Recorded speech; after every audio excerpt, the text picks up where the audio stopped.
Welcome to Constructive Outrage, episode 77. Vader's like, cry for me. Because he's going to make y'all cry. Because our re-release is hurting the community. We're going to ask, but to help me find that out, we got Critical Mass in the house tonight. Look at that. Oh, he had 2 tears. He had 2 tears. He's crying. Stop it, Sideshow. You making stop it, Sideshow. We got AK in the mother freaking house tonight, ladies and gentlemen. Dry Look at eyes. that. He ain't Dry. Yo, he ain't got no tears for y'all. He ain't got no tears for y'all. You're not a real collector. And homie Darth RASHEEEEEEED will be joining us soon because, hey, this is going to be a nice show just with a few topics that my peoples wanted to talk about.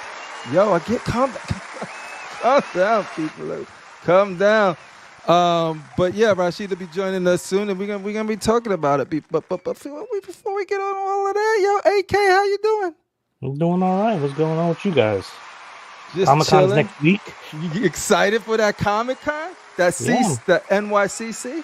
Yep, I'm a little hyped. Get to meet everybody. Hopefully, be a good show. This is a safe place. Yes. Anything you say here won't be broadcast through the internet. It's just us, 3 friends, right? Yes. Who are you most excited to see in person at New York Comic Con? That's a hard one. There's a lot of people I heard that's going to be there, but I'm gonna say Marcos from Collector Zone. Marcos from Collector Zone. Hey guys, not your colleagues on panels. No. Not people from the community that be in our chat. Like con creator himself. Not like your homie Random Korean right there. Not my boy Fatal the Collector. Not the homie Dion. Not the homie Edwin Diaz. Edwin Diaz ain't coming to New York. Gabrielle. He's staying in Puerto Rico. Don't even play. Not the homie Alan Kiefer. You None went of them with mofos. Mr. Corporation. Yep. Marcos? Somebody want that free 20% gift card. I see you. I see you. Nah, He plays a lot. Yeah, he plays a smart game. he plays the smart game. Critical Mass. Like you said, by yourself here. Ain't nobody watching this. This is just a nice, just friends chilling. We ain't putting this on the internet.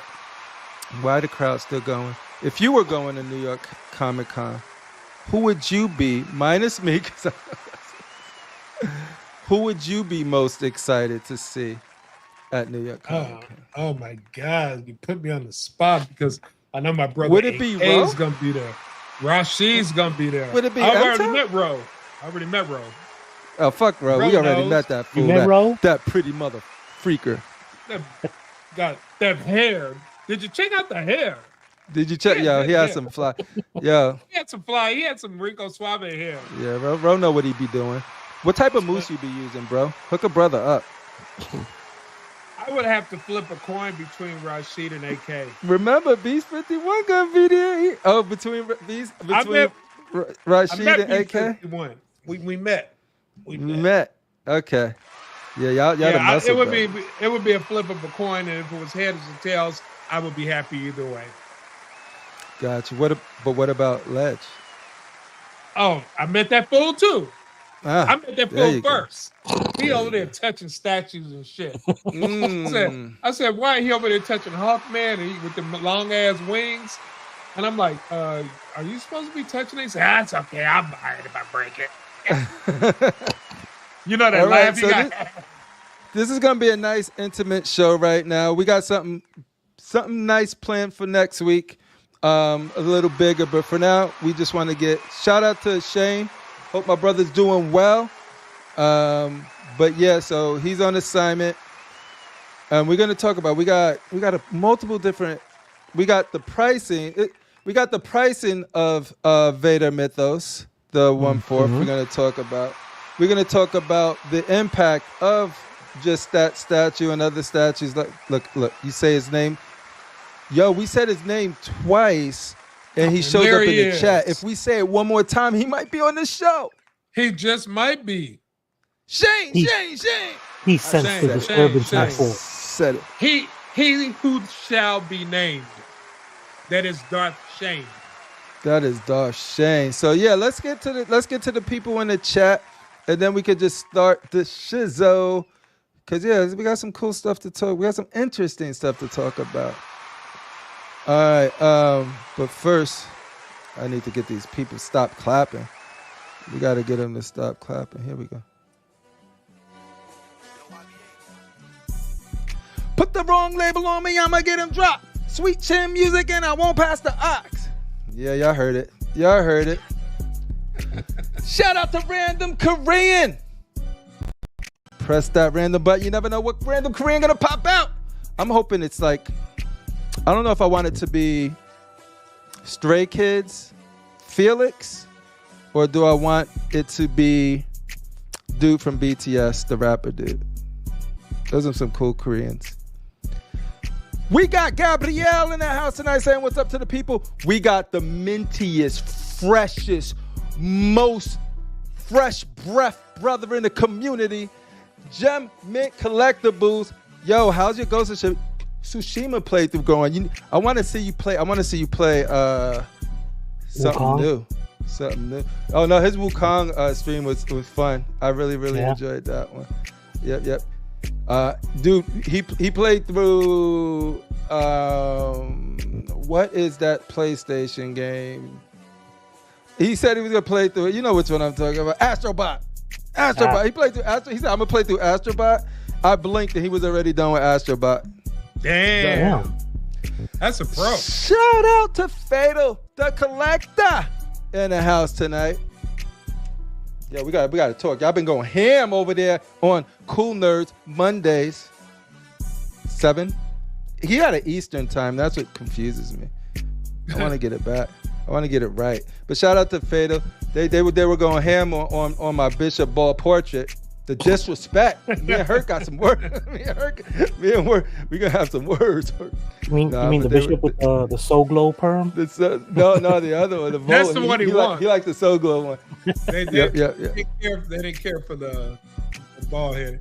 I like both of them. I'm gonna just swap them out. I like them too. I understand the critiques. Well, when they were critiques. Shout out to Casual Nerd. I finally got to catch the replay of Casual Nerd last night because I had to dip off early. But yeah, they were going through it. It was hilarious. But yeah, no, some people were saying that the head was too round, and I could see that. For me, it's fine because I want the bald. I want the mutant Messiah, the Messiah complex rather version of Bishop. We got Patrick Thomas in the house tonight. What up? Diane, because he spit hot fires in the house tonight. What is good statue world? That's what's up. Yo, I just seen you chilling with Mr. X on his Facebook page on the Extreme channel, dude. Yo, let me know how it was. That seemed like you guys were having a lot of fun. Just chilling. We got mother freaking Edwin Diaz in the house tonight. We were talking about Edwin Diaz backstage. Were we not? We're talking about. You mean Edwin Diaz, the king of Puerto Rico himself? The king of Puerto Rico himself. The man that stares a hurricane down into the hurricane like back down. Huh. He's like Superman Puerto Rico with a hurricane. Exactly. Yeah. We were just saying, like, I hope he's okay. I got to reach out because I haven't been on Facebook much either because I got a lot of stuff going on. But I was like, yo, I got anybody hear from Edwin Diaz? Because, yo, that's the homie. We got to make sure everything's okay. Stick was posting some stuff. Yo, everybody in Florida, Milton coming for you guys. I hope everything goes. I hope it misses everybody. I hope it misses everybody. I hope you guys went through my brother's town, but luckily his house didn't. He said the houses in his section weren't damaged. The next section over, which was constructed by another construction company, most people lost their roofs. That sucks, yo. But the only thing is he's out of power. Hey, I saw that everybody getting 6 people truck. got roof straps. Did you see that? Yeah. They put those roof straps. Yo, they like XM boxes, yo? Yeah. I was like, yeah. You can learn a lot from the statue community. Get those straps on your shit. Get those straps on your house. Straps protect everything. Get some straps in your life. Straps protect everything. You can use straps for so many things. Women like straps. Hey, yo. Sometimes In the word of Darth Rasheed, pause. I was waiting for the pause. I ain't trying to pause, son. Pause, son. Pause, son. We got mother freaking Alan Kiefer with one of the most elegant backdrops in the game. He's the original tonight. He's joining us tonight. I feel so ashamed looking at my backdrop when I see his. I'm like, and you should. As should I. I'm like, just think about it. I'm like, let me exile myself. No, but you know what makes yours dope? Because it's catered 100% for you, homie. That's right. Yours fit you and your style. That's what it's all about. But ladies and gentlemen, we use the word legend here loosely a lot. Like, yo, this dude's a legend. Or look, that's legendary status. So I got that legendary drop in Diablo last night. But few men live up to the word legend like Ledge lives up to the word legend. Bonafide legend, son. Hide your kids, hide your wife, hide your mom, because it just was revealed that he has my mom and so many other people, mom, in the Rolodex. They ain't off limits. I heard Ledge sat outside his house during the hurricane, looked at the hurricane and said, I wish you would. And the hurricane beat you. Him and Edwin Diaz was bullying that. Like, bring it, bitch. Dude. Bring it, bitch. We were trying to Debo that hurricane. Debo the mess out of that hurricane. Yo, we got M-Tel. M-Tel's inside, son. Saying what's up to the people. Critical Mass doing double duty. We got Ige Lindo Papi in the house tonight. Give it up for Ro Moreno. He's chilling with us tonight. We got Mr. Kennedy doing double duty. Glad he's with us tonight. Beast, we got to get you on here one of these days, bro. Let me know. The last time I know you were visiting, so let me know what day works better for you, and we can schedule that because we need some ledge time. Mr. Anderson is joining us tonight, ladies and gentlemen. You know it's a good time when Mr. Anderson's in the chat. Jorge Valdez. Mr. Anderson. Valdez is in the house tonight. Yo, what do you think, Jorge? Do you think these re-releases making collectors cry? Is it hurting us? Speak freely. This is a safe zone. This is a safe place. Who else Mr. X has some information about the hurricane. Oh, I got to get down to Mr. X. Down at the bottom. The Bat in the Belfry. Say what up to Batgirl. Dick Grayson. Say what's up to Red Hood for me. Todd. All of those fools. Say what's up to all of them. Shane the Dark Lord, we miss you, my brother. Every time I just put up a picture of StatueCon of me and Shane, I just look at it and be like, I know. It was like yesterday. I miss my comedian brother. I gave the Mac, you knocked the dough. I shouldn't be singing P. Diddy right now, though. No. No Diddy. No Diddy. Definitely no pause. I know. No baby. Away from that. No baby. Who else we got in the house tonight? We got like statues, a.k.a. Jimmy, a.k.a. James, a.k.a. Jimbo in the house tonight with us. They had a great show with the one, the only JC in the mother freaking house, and they went over the Punisher. I might have some of those pictures provided by Godlike Statue of the Punisher tonight. So, they're doing some good things over there. Dun, dun, dun. Who else we got? Ghost Planet. Give it up for Jemit Platinum. No, so what's next is the question. Hit me up with what you're going to do next. Ladies and gentlemen, Mr. X Marks the Spot is in the house tonight. Hello from the real world. Hello from the real me, the one with the big dick. Ladies and gentlemen, if you didn't know, rich people get those implants down there. I'm telling you, son. Shout out to Mr. X. Figure Kong Pop. Yo, Figure Kong Pop. Were you able to redeem your $75 Sideshow gift card? Message in private chat. Oh, okay. Because I asked AK, were you able to? Because somebody else wasn't, so I want to get that fixed for you guys. What else we got? We got. Nah, Anthony just said, psych. He said, y'all ain't getting no $75 gift card. I'm just kidding. We got Mr. X live from the hurricane. When the devil says the hurricane is coming, Ledge looks back and says, I am the hurricane. Ooh. That is what is up. That's exactly how it goes down. Sideshow is bogus for not giving options at 1100. Oh, we're going to talk about that, Mr. Fatal. Yeah. Mr. Collector. Should I call you Mr. Collector?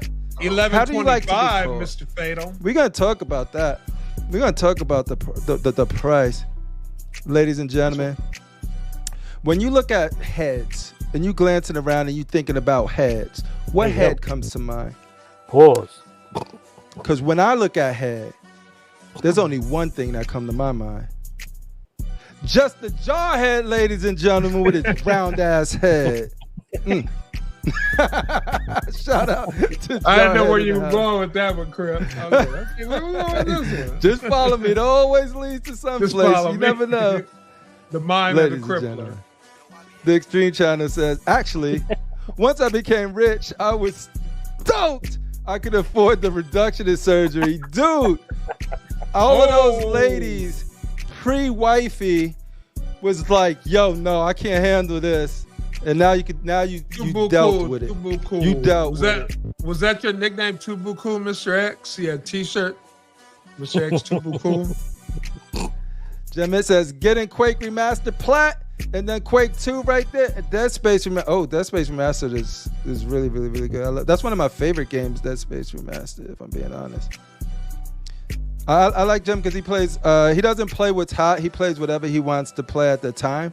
And I'm like, yo, I want to see him play that new shit. I already played Ghost of Tsushima 100 times. I want to see him play that new shit. But now he's back at Quake. I beat that when I was, I don't even want to say how young I was. But there was no plats back then, Jem. You just had to play it just for the fun. It was crazy. It was a crazy time. What's up, my Puerto Rican man? There you go. He must be talking to one of the fine Puerto Ricans that are joining us in the chat tonight. He's talking about Edwin Diaz. We all know Edwin Diaz. Oh, there we go. There we go. All right. If you had to snap one Puerto Rican out, who would it be? Oh, God. Dennis Perez or Edwin Diaz? I would snap myself out. You just so those two brothers to stay. I would snap myself out to keep those brothers in the world. I plead the fifth. Ladies and gentlemen, I need y'all to stop what y'all doing right now and acknowledge the man, the myth, the legend himself. Hailing all the way from Queens, New York. And in HD. Arch nemesis, the man who put Darth. Oh no, that's Thor. My bad. The man who. How's my camera? Yo, you looking crispy. You looking. That's 4K. Yeah, you looking good right there. A lot of y'all always taking shots at me about my effed up camera. So you know, all the people out there that take shots at me, you know, Christmas new Tims from a box. That's what's up. Where's Rasheed? Say less, my brother Stanley. Say less. Stanley, what up, Stanley? Yo, we was about to lose half of our viewership if you wasn't going to show up, dude. Come on now. We may have to invite Stanley onto the show, man. You know? Stanley has no icon, no nothing, dude. That means it's gonna be hard trying to find when somebody they don't want to be found. They just want to look. They just want to watch. They just want to watch us be a bunch of fools on YouTube and shit. That's exactly. Yo, we got a lot to talk about today. Do we got a lot to talk about today? Yeah, I appreciate Rasheed so much because I literally was. Right after I was doing what I had to do, then congratulations to my daughter who got her first job today. So I had to take her to her orientation. So she's going to be providing for me. That's great. That's great. Make these kids. Let me tell you something. I'm on a plan, right? So I'm already texting my daughter every time I call or whatever.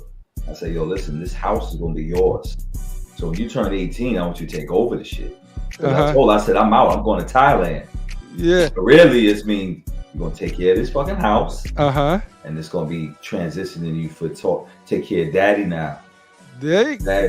Get you because now you got a house, but now you gotta start sending daddy a little bit of money. Now the roles are reversed. Oh hell yeah. Daddy can't get out of bed right now without help. So. Now I can come here and bullshit, you know. And it'll be over. But the reason why I'm late, I'm sorry, I gotta keep it real with y'all.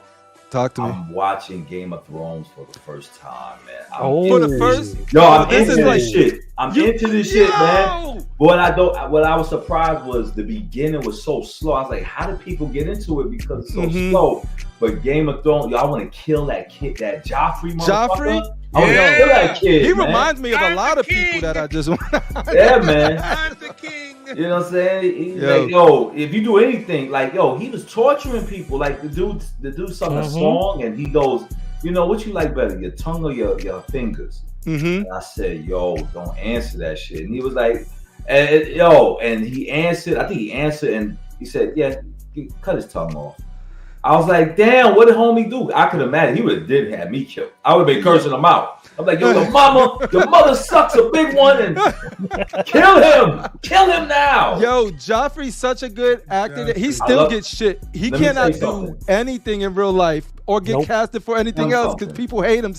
For those who saw the last wax Star Wars trilogy, if they would have used some of the majority of those actors from Game of Thrones, Star Wars would have been off the shit. Oh, right?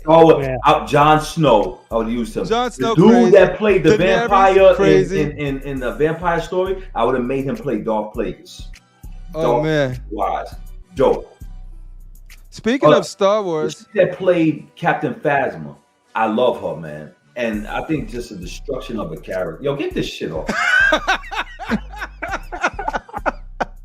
The acolytes Jodie Turner-Smith blast Disney for failing to protect the stars from abuse.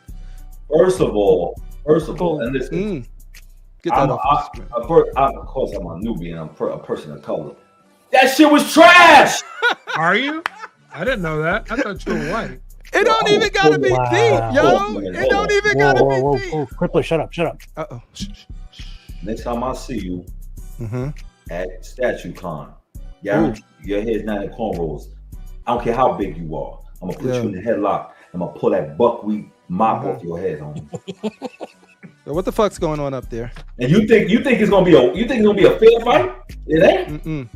Slicing and dicing. Slicing, yo. I got you covered. Hey, I got you covered, man. But no, seriously though. Don't be pulling out weapons or constructive outrage. Let me tell you something. As I'm watching, that thing's not street legal. I'm like, this person could have been this. It's a letter opener. This person could have done this in Star Wars. Like, I would have got rid of everybody. And you know what I would have used it as Finn instead of John Boyega? The black kid that played in All American. I would have used him as Finn. Because he would have played that. He would have been all this breathing and screaming, Ray! Ray! Ray! I tell John Boyega, shut the hell up, motherfucker. They said they're going to side mission. Let's take all the minorities and send them to a casino planet. Yeah, man. Come on. All anything Star Wars related. Anyway, we're gonna finish this and we can continue what we're talking about. No. Welcome, Darth RASHEED. Glad you're here. We got main man in the motherfucking house tonight. Like not just the regular. That's the main man, not like the other man. The second or third man. That's the main man. The main man. You don't really, you know it's real when you got the main man. There's a difference. Ladies and gentlemen, all of the way, please welcome the Primarch. What up, Constructive Outrage, the Dragon Ball Sparking Zero show. Woo! I think that's a good thing. I heard that game is getting good reviews. So if you guys playing, there's so many games coming out. It's been crazy. Ladies and gentlemen, I know this is one of Darth Rasheed's favorite people in the galaxy. And he's here with us tonight, so it's an honor to have Archangel 0407 in the house tonight. Yeah! Shout out to Archangel. I got nothing but love from Archangel. For Archangel. We you know, what else we got? Yo, when you think of sweet, you think of strawberries, right? You think about fruit, right? Yeah. I also think a little bit about Danny Lee. Shout out to Sweet man. Danny Lee. I'm on the show, man. You know what I'm saying? Danny Lee, look at that. What up, COC boys? If you're not doing nothing, man, ask for a link. Come on, Danny. You in Star Wars too. Me and you haven't spoken to in a long time. And I was in Cali, and I still didn't see your punk ass. Yeah. You know what I'm saying? So, like I said, this is a small show tonight. Anybody want a link? Feel free. Just hit me up. Yep. Comic Galaxy in the motherfreaking house. Who won a Sideshow gift card that didn't work, but we're gonna get it taken. I just got a notification from Anthony right now, but I didn't check it yet. So hopefully that's to address it. So we'll work it out. Because we do have one more to give away. But I want to make sure that it is we fix the stuff from the last one before we give the other one away. All right, let's see. We got this is the type of Sith that ain't trying to be all ugly with it. He ain't trying to maul with it. He just trying to be a sick, smooth, hoodied. That's probably the Jedi. That's probably why. Well, they got a hood. Mitchell, do you identify as Sith or Jedi? No, he's out looking for the spice melange. The spice melange. Yeah, man. Is that part of Mickey? From Dune. Not even Star Wars. The spice melange. That's what it is. His that's Dune? Okay. It's Dune. You don't see the thing in his nose? That tells you how much I know. I'm just like, Yeah, man. Spice melange. Yo, that's what's up. That's what's up. All right. And the Korean, we already said what up to Rand the Korean, but you can't say that. Hold on, we got hot take from Dion. Tell Danny Lee not to spread his COVID at New York Comic Con like at San Diego. Yo, I heard he was a patient zero all of the time. Yeah, man. Ain't that a HIPAA law? What's wrong with Dion? That's a HIPAA law, man. You bugging out, man. Yo, shout out to Mizzle. Booker. Baby. Hey, yo, Fatal, you need to come on this show for tonight, man. You know what I'm saying? So, like, shoot him a link. Whoever's available, let me go. But before, the first thing we got is like we got Archangel in the chat right now, and there's a lot of like he say she say about if Darth Rasheed was an original DCX member. Not a lot of people believe it, right? So what I wanted to do was have an origin story. I want to show the origin story of Darth Rasheed, ladies and gentlemen. And this comes courtesy of the one and only Thor Gunderson over at DCX. Darth Castle, if you're nasty. Let's see. Let's share it. And after that, can everybody put hashtag kiss my ass Archangel? No. Everybody. Hold on. No. Danny Lee we like cars. Says we should get Archangel on the show tonight. Hey. Kill them! Execute them now! All right, ready, folks? This is the origin of Darth Rasheed, ladies and gentlemen. Call comic book stores across America, and you shall find one, sir. Across America, you say? Yes, sir. Darth Rasheed, you in Compton, homie?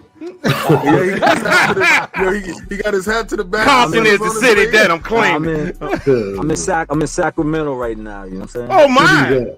What do you got? LA hat on? Visiting Chris Webber, are you? Always New York with the Timbs on, man.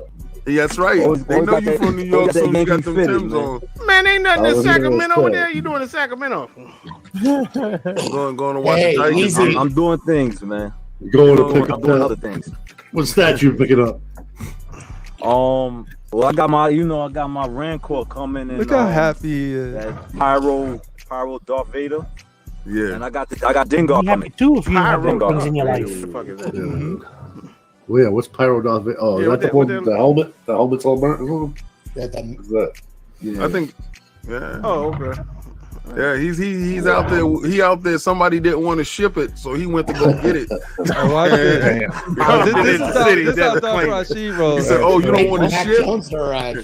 You don't want to ship? Yeah, here's my deposit." I will be getting the surfer though. The surfer's already paid for. I'm just picking up a little. The guy from Tim said, hey, we know we can hear him, Darth Rasheed. Yeah. Hold up. Yes. Hold up. What's happening here? What's happening? I remember. Hello there. Hello, my dear. America is looking at you. You see. Yo, have a blessed day. We see you later, Rasheed. The shit that happens on this show, you couldn't script that shit, man. He's always coming live from the subway. He's coming live from California. Yo, we should have a segment. We should have a segment. Where's Rasheed? Darth Rasheed or DCX. I remember that. Hashtag kiss my ass, Archangel. Everybody, please put that. Everybody now. I was in the chat when that happened. Oh, were you? Oh yeah. Danny Lee said that's his cousin. Yo, Danny Lee, I didn't know you guys was dating his cousin. That's crazy. I was dating a couple of Danny Lee's cousins. Keep it in the family. There we go. And his family. Not only that, Darth Rasheed, I got a message for you. Oh shit, here we go. This is Darth Rasheed Appreciation Day right now. Oh man, damn. He's becoming like the Michael Jackson of DCX. I mean, wait, you guys of CLC.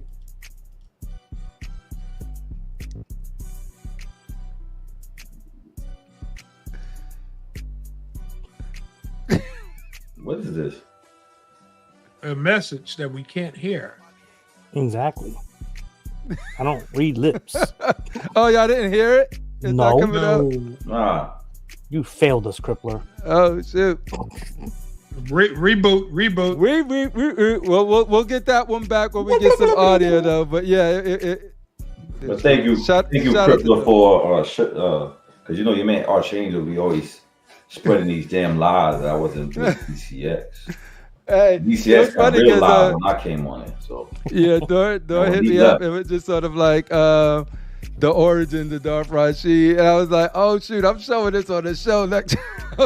Yo, that's an old clip. I didn't even have it. So I'm glad you said the show. So now I'm gonna watch this shit again. I'm like, wow. Yeah, I can link it too. That was a while ago. That was like 2000. I think 20. Yeah, it's what's crazy about it. It was. I can tell you exactly. It was. COVID? Was it COVID time? Before 3 years ago. That was before COVID. Well, 21. Wow. 21 years ago. When COVID? When did we have COVID? 21, 22. 20. So that was 20. Oh, because we had COVID for 2 years, right or wrong? Yeah. That was COVID time. Yeah. You know what's crazy too? Like he showed me that link, like just that. He sent it to me and he gave me the timestamp. And then I ended up watching the whole show because it was just hilarious. Like them talking about how little that freaking Galactus was and all of this shit. You know, y'all takes on it. Oh, that's when that Galactus was coming out. Yeah, when they first dropped it. But yeah, a little Darth Rasheed appreciation. I like seeing where you guys like first started and seeing where y'all are now. You know what? We gotta do that for all of us. You know what I'm saying? Yeah. That's. I met Critical Mass. I met you on DCX, right? Critical Mass. Yes, sir. Yes, we did. Yeah. So I used to love Fridays, man. You know, Fridays was nice. It was nice. It helped me. You know what I'm saying? Like I used to love coming on that show. You know what I'm saying? So, and I was sad when it stopped. You know, that's why I was like, Thor don't understand that. And it's because of Thor, my Star Wars collection got bigger than what it is. You know what I'm saying? But you know what? Rasheed? I was telling Thor, we talked on a private chat and then we were talking on the phone. Mm-hmm. I said, you're the reason why a lot of these shows popped up when DCX went away. You seen all these other shows out of nowhere. They just came out of nowhere. It wasn't many shows out here until you know what, though? canceled. That's when I first got a little taste of it, and the pictures would come up, and then Thor and Rodney and all of them start shooting at the pictures, and it was so funny. You know what I'm saying? And Thor got his own comments. Like you can't imitate how his punchlines or just what the shit that he says. You know what I'm saying? No, he got some of the best monologues too. Just the way he'll sneak shit in. You know what I'm saying? But I was like. Once that trilogy came, I was selling, believe it or not, a lot of people don't know, I was starting to sell a lot of my Star Wars shit. Because I was just like, I was done with Star Wars. I was like, this shit ain't coming back. But then Thor introduced me to all the new characters. The Knight of the Republic. Knight of the Republic. Republic. He saved you. Right. So once he did that, then I said, you know what? I do like lifestyle. And then I really started getting the Empire Strikes Back again, and now my shit's out of control. You know yeah, no, I think he influenced, and not in the best possible ways. He opened up the doors and showed because he did that Star for me. Wars from all angles and not just Junior was on his hunt, and I was like, yo, I need to get on hunt with these guys and shit, you know, because I had sold, believe it or not, I sold two of my mythos, the one that were hard to find, and then I got them back. I was like, I can't believe I sold that shit. And, you know, here we are today and shit, you know. No, shout out to you. Shout out to Thor. Snowstorms, getting the R2D2 and shit, you know. Now you risking your life. Risking my life. Yo, on Christmas Eve, day before Christmas Eve. Hey, that's when you know. That's when you know you have a problem collecting, when you're risking your life. Oh hell yeah. Oh man. Yeah. Ladies and gentlemen, I think we have audio. We do. Okay, let's see.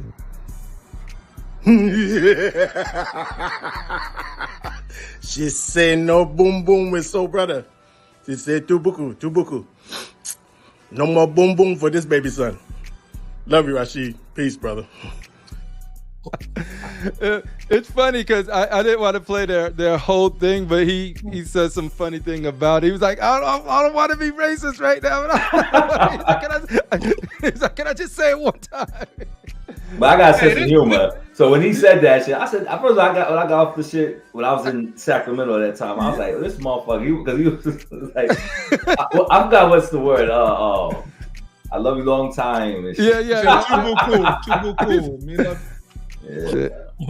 I'll play it real quick so y'all get the full. Let's see.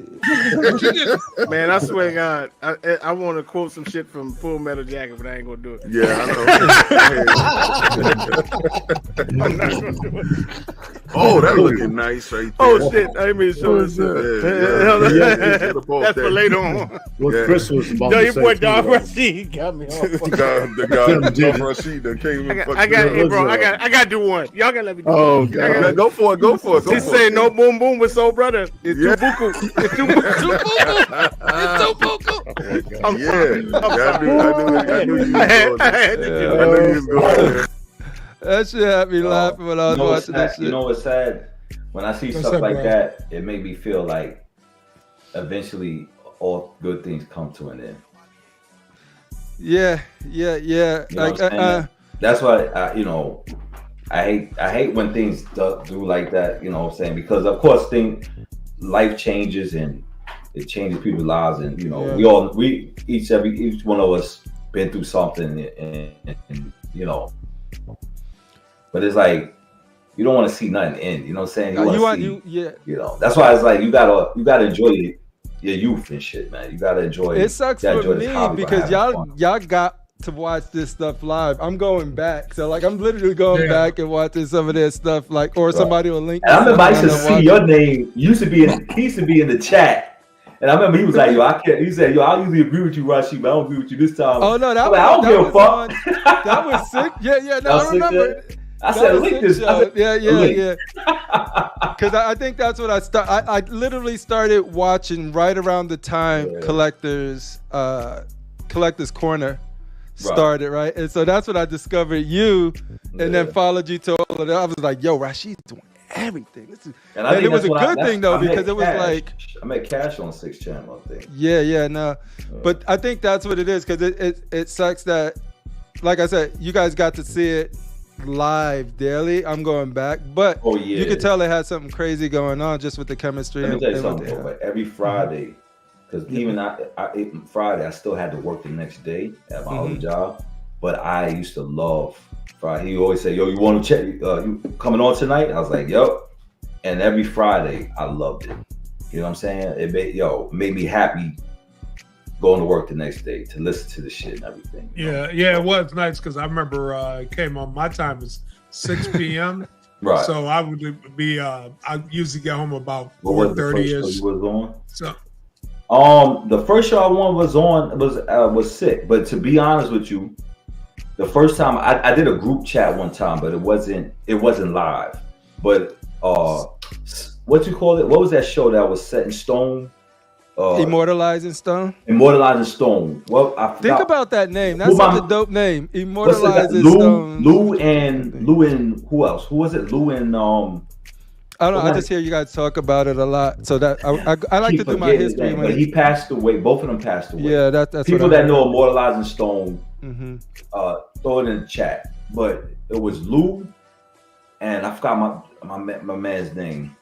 And he passed away. He got married, moved to Vegas, and he passed away out there in Vegas and shit. But anyway, I had like a like how we doing now, but it was backstage, and they invited me, and they was like, "Yo, what's up, kid? Well, you know." And then I met these dudes, and then I started posting Star Wars shit on Facebook, and I started posting all my shit on his. I was first joining DCX, and somebody was like, "Yo, who the fuck is this dude?" So Thor invited me. And that's how I met everybody on there. And then every other show, he started inviting me and stuff. So, and then I met Casual, and I met you. Because I met Sick first on there. Yeah. And then Sick had his show, and it was being sick and shit, you know. So I was on Immortalizing Stone at the end. There you go. And you don't count, man. You don't count, man. I heard that once you went full Bone Thugs, that anything you say right now, it's not null and you better get my man Cartel on hell back. You know you know what I gotta do? Yo, show this to Fee, Jem. I need to apologize to Fee. I was trying to do a joke last time on my on one of the shows that Jem was on, and I kept pronouncing it Faye. It wasn't Faye, and I knew it was Fee the whole time, but I kept saying Faye. No, she deserves her name to be spelled out correctly. Fee. Shout out to Fee. Nothing but love for Fee. All right, get this off me. But yeah, no, I was watching that morning show, and then she was just like, "Oh, it was Faye. That's why he didn't get the joke." I was like, "Oh, was I saying Faye?" My thing with Jim, I put a question. And it take him a long time to get to it. I just changed the channel, man. Jim show, he buffers. Question, it buffers. That's what it is. He takes a goddamn long time answering back, man. I'm like, this chick. You gonna answer my question, motherfucker? Chick. No, I learned it now. It's sort of you ask it, and then you just enjoy the show, do your thing, and then be like, okay, he's about to get to yours. Let me say something. But he gets to all of them. Another thing is eventually. I gotta go. Like I said, I missed this era, but I remember I used to watch the hell out of Jim because he used to do so many unboxing, and my favorite ones was I remember he did the Transformation Hulk, and he had sometimes he had like a little hip hop music in that shit. You know what I'm saying? Yeah. But I watched because I was like, yo, if anybody know, I'm not a Hulk fan like that. But when I saw Transformation Hulk, I said, yo, I got to get that piece. And I watched this shit I must have watched this video about 30 effing times before that shit. You know what I'm saying? Yeah, no, like that, that's the thing. Like the guys that's doing and when I came in, you had the Mr. Thanos, X, the Gem Mitts, and the Thanos, Thanos. And so you just popped them on, and then it was always cool because you would never want to take one person's opinion, so you go through the gauntlet. You'd be like, yo, Mr. X, what do you got? Like I did it with the Grim Knight. Remember doing that? Just looking with and there was a Detective 1000 too. It's just like you go, you see what Jem say, Mr. X say about it, and then you just see all of the pretty pictures because they usually have the really see, Mr. X usually just has the raw I got it, it's dope, you don't like it, fuck you. I like that. And then Jem just has the beats and it's like, yeah, he spins that shit around for you. Yeah, just pause it right there, Jem. Leave it right there. Pause. Leave it right there. Yeah, turn it a little bit. Yeah. I don't know. That's just probably in my head. I'm probably on it. That's just me and my little. No, but I used to love Jim's unboxing and shit. You know what I'm saying? So, and it was simple. He really didn't need all that extravaganza bullshit. You know what I'm saying? Just him upstairs in his house in Texas. I think that's what's missing now from a lot of the live stuff that we do. I think what the difference is, they had a lot of. See, for me, I am never buying statues just to show them in a box of a review them because I want to buy statues that I want to collect. Right, so I've never do that. Oh, but they were bangers though that he was. No, but what I missed, what's missing now, we got all of the, DCX still comes on when they got something to talk about on Fridays, Casual on Tuesdays, Fatal, Cash, the list goes on and on. We got them. I think Casual has not Casual. I'm sorry.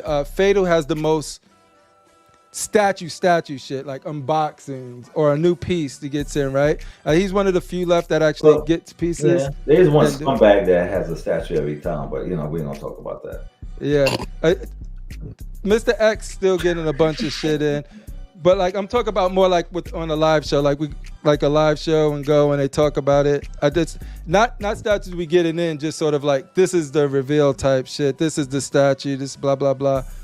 But I don't know. I think it's cool that what I find about, look at this. Look at our chat.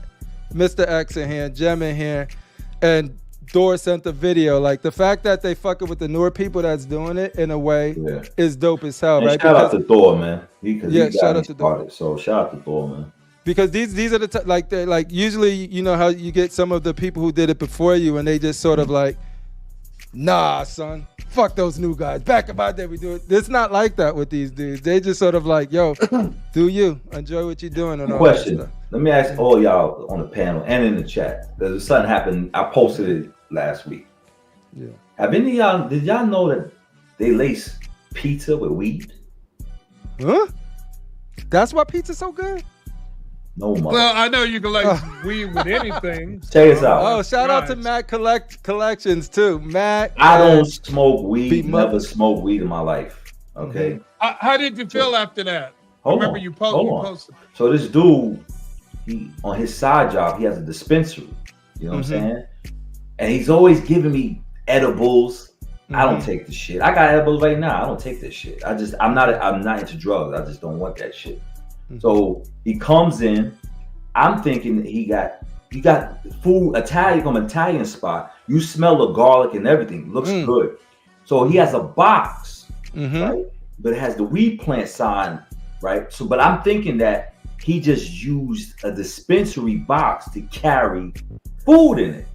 So I said, "What is that?" He said, "You know what it is."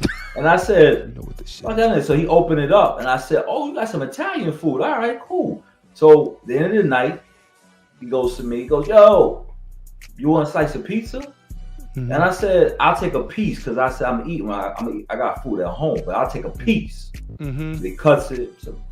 So I'm like, the square pizza. So give me the piece. I'm eating it. So the girl, one of the co-workers work with me. She goes, "Do they drug test you?"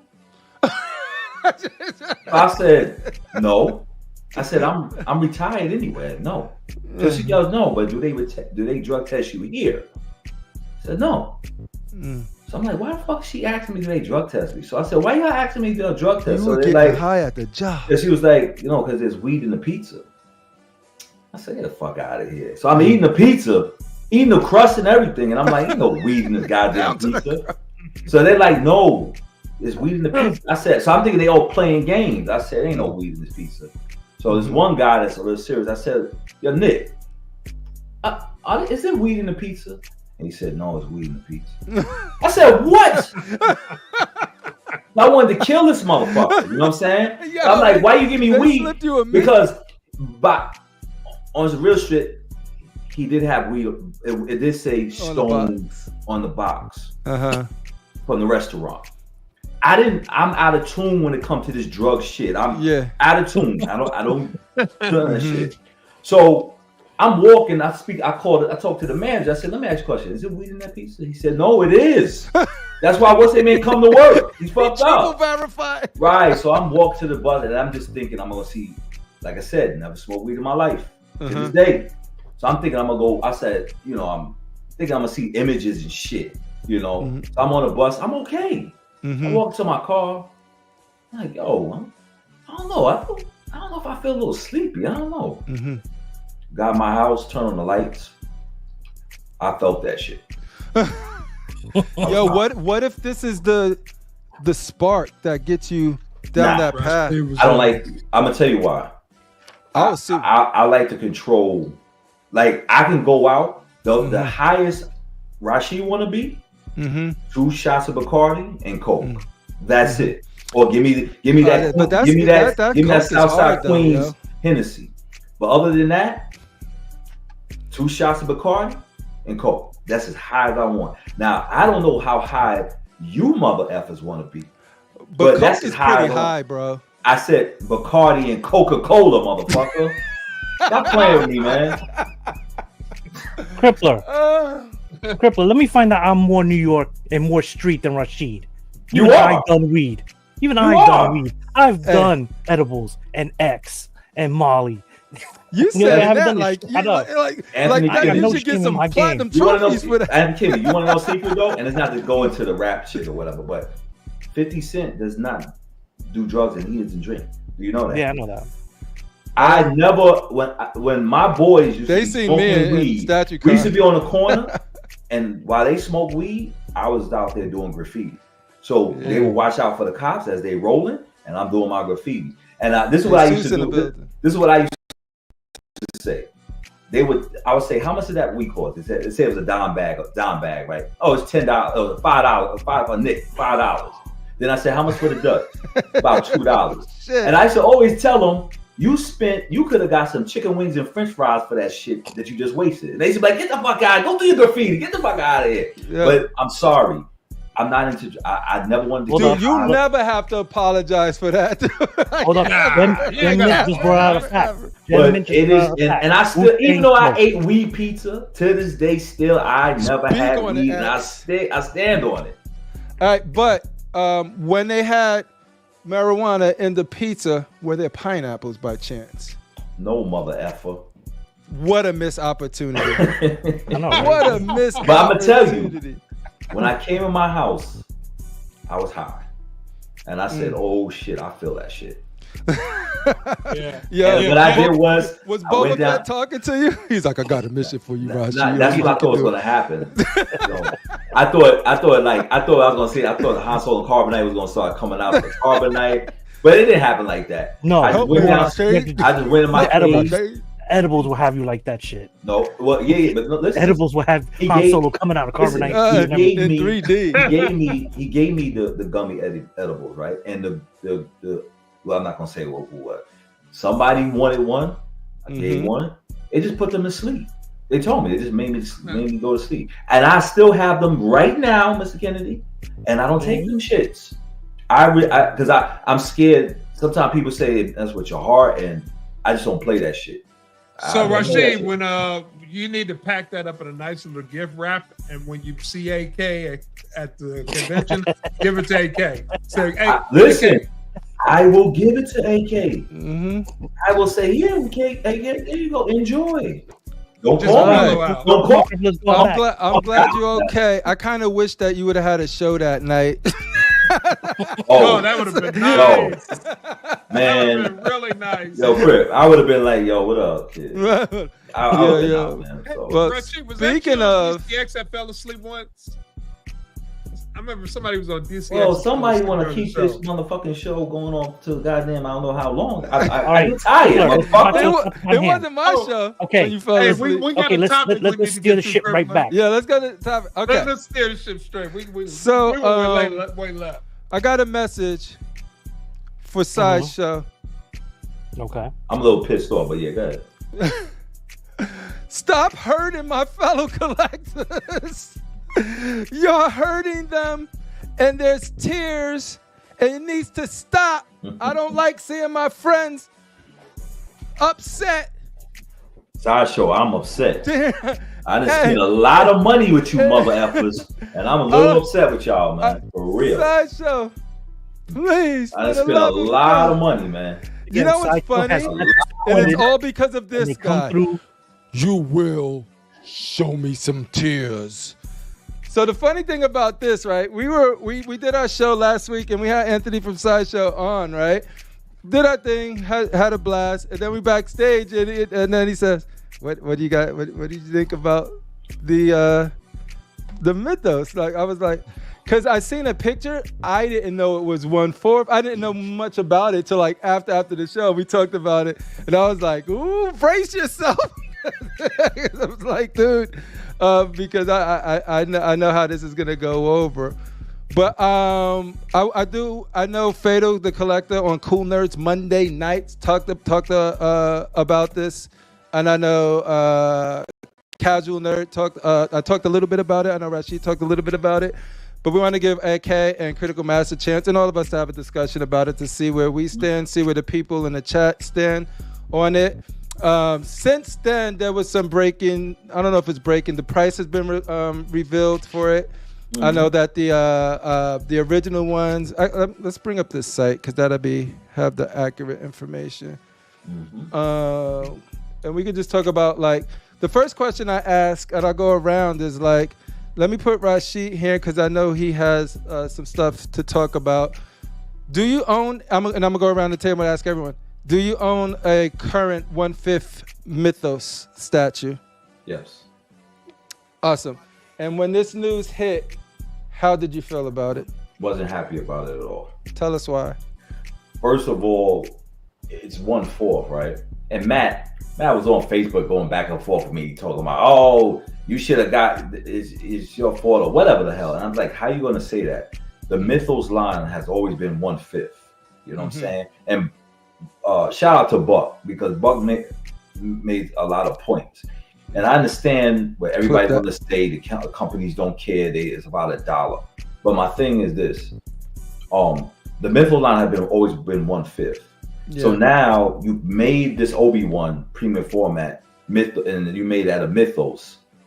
So then you decide to make this Vader that you sold 11,000, so-called 11,000 of them. They was waitlisted or at that time, and now you come out with the 1/4 with a light-up feature and 450 edition size. Now, number one, you getting jerked because you may have wanted number one, I wanted 1/4, period. Then I would have wanted that light feature on mine. You guys gave us that exploding lightsaber, and you could have gave us a lighter feature also. I think that was like a smack in the face. You know what I'm saying? And now that you have it, there's other collectors saying, now I gotta sell mine just so I can get this new one.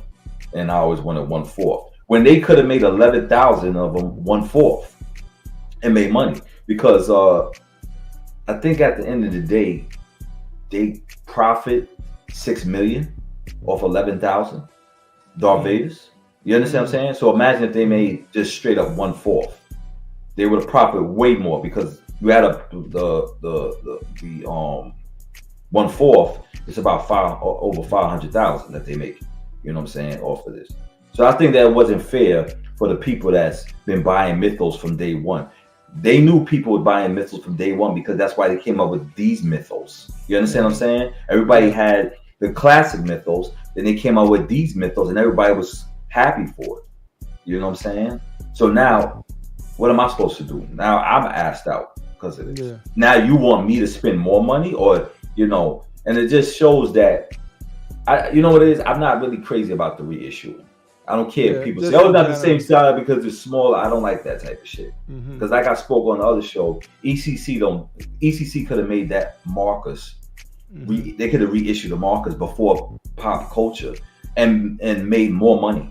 They had a limited edition.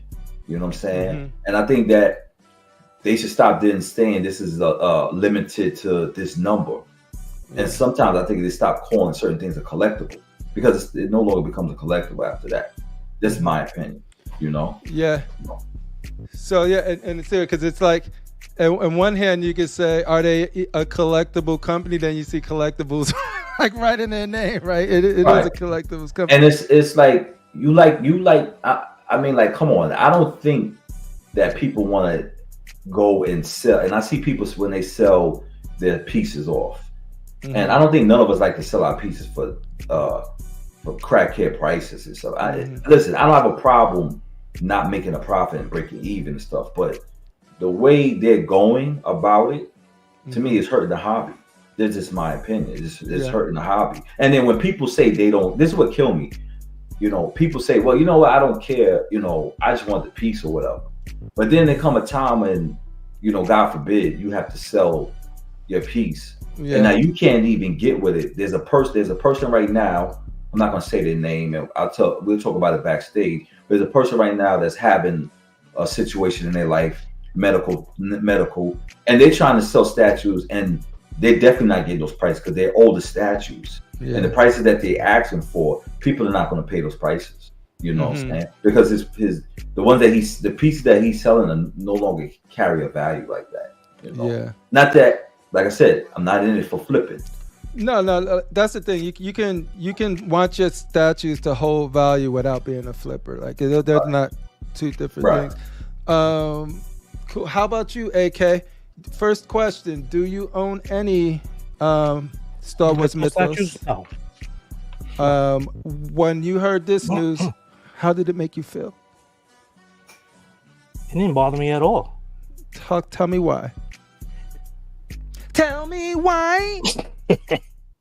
Listen, to me, the whole word collectible and limited edition, that has Watch never. What you say. Anthony's in there. It's never made sense. I don't want to hear y'all saying a foul thing about Sideshow right now. I don't care. Any company. I'm just kidding. A can of Pepsi could be a limited edition. Joking. It means nothing.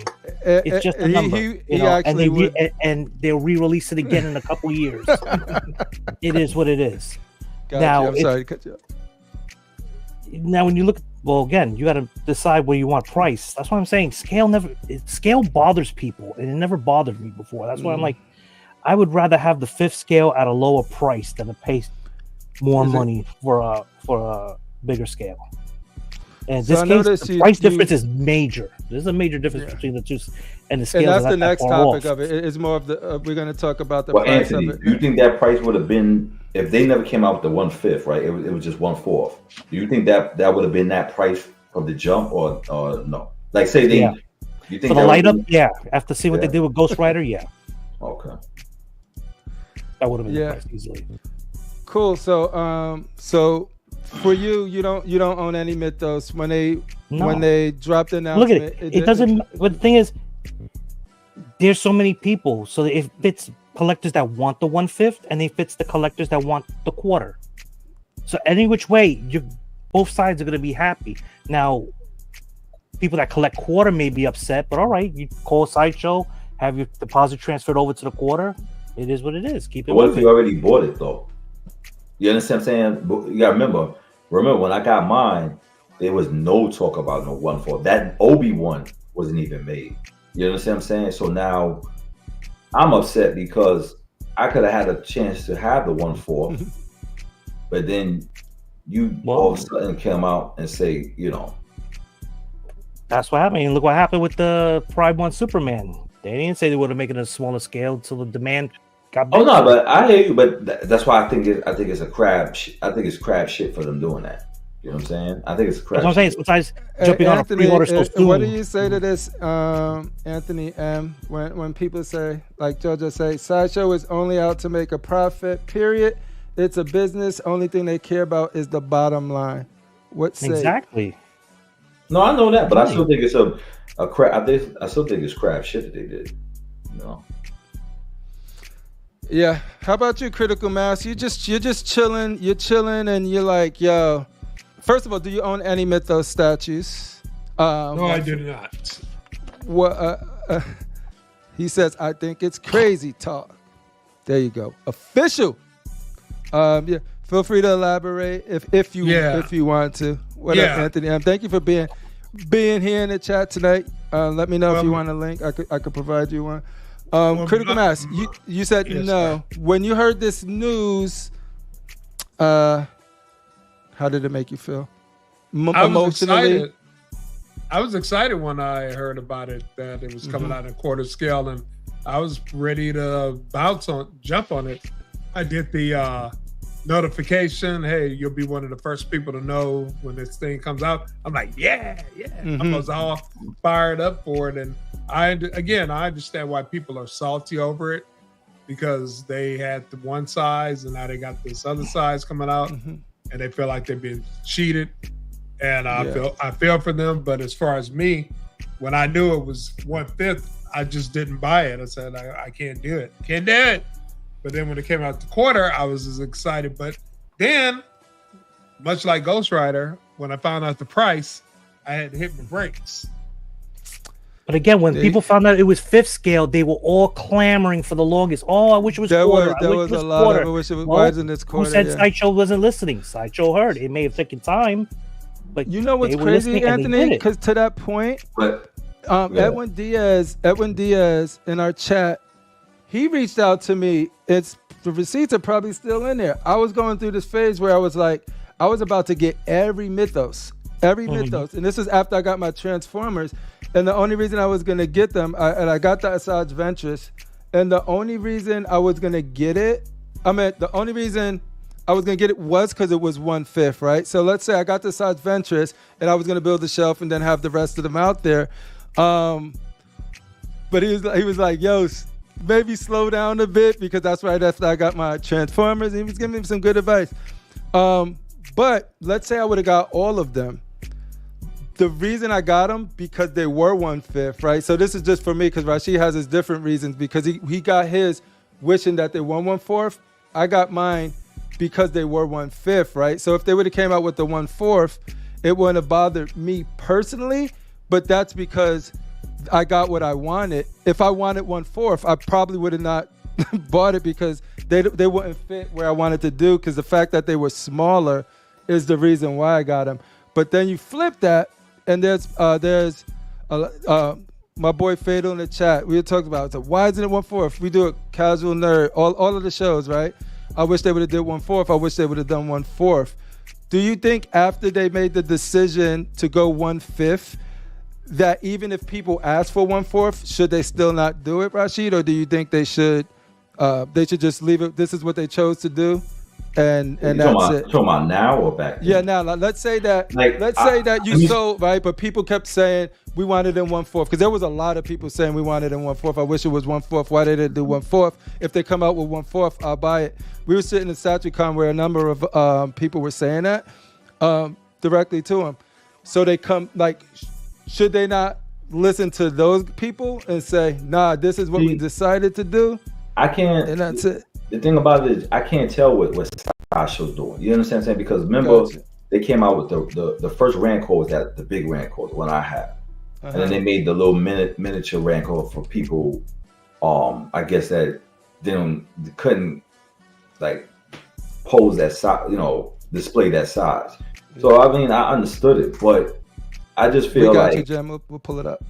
I just feel like I don't think at this point of the game, like 1/5, I won't buy anything from Sideshow 1/5 anymore. I think that's fair, right? Because that's especially at the scale that. And the only reason that somebody said, well, why you didn't wait for 1/4? Because the Mythos line, that's what separated the Mythos line from the premium format, was that it was always. And you had no indication. There was no indication that they would come out with the classic Mythos line was 1/5. So they said we're coming out with more Mythos line, and that was 1/5. You know what I'm saying? So it's not like, they did it with the old line and then came out with this. So yeah, I don't know. No, I feel you. So for some details on it, so all they did, this statue comes in under the same Mythos store page. It's just added to it. So you had your regular collector's edition, 6,500 edition size. They have the exclusive, which was 4,500, and this is 1/5. Both of these are 1/5.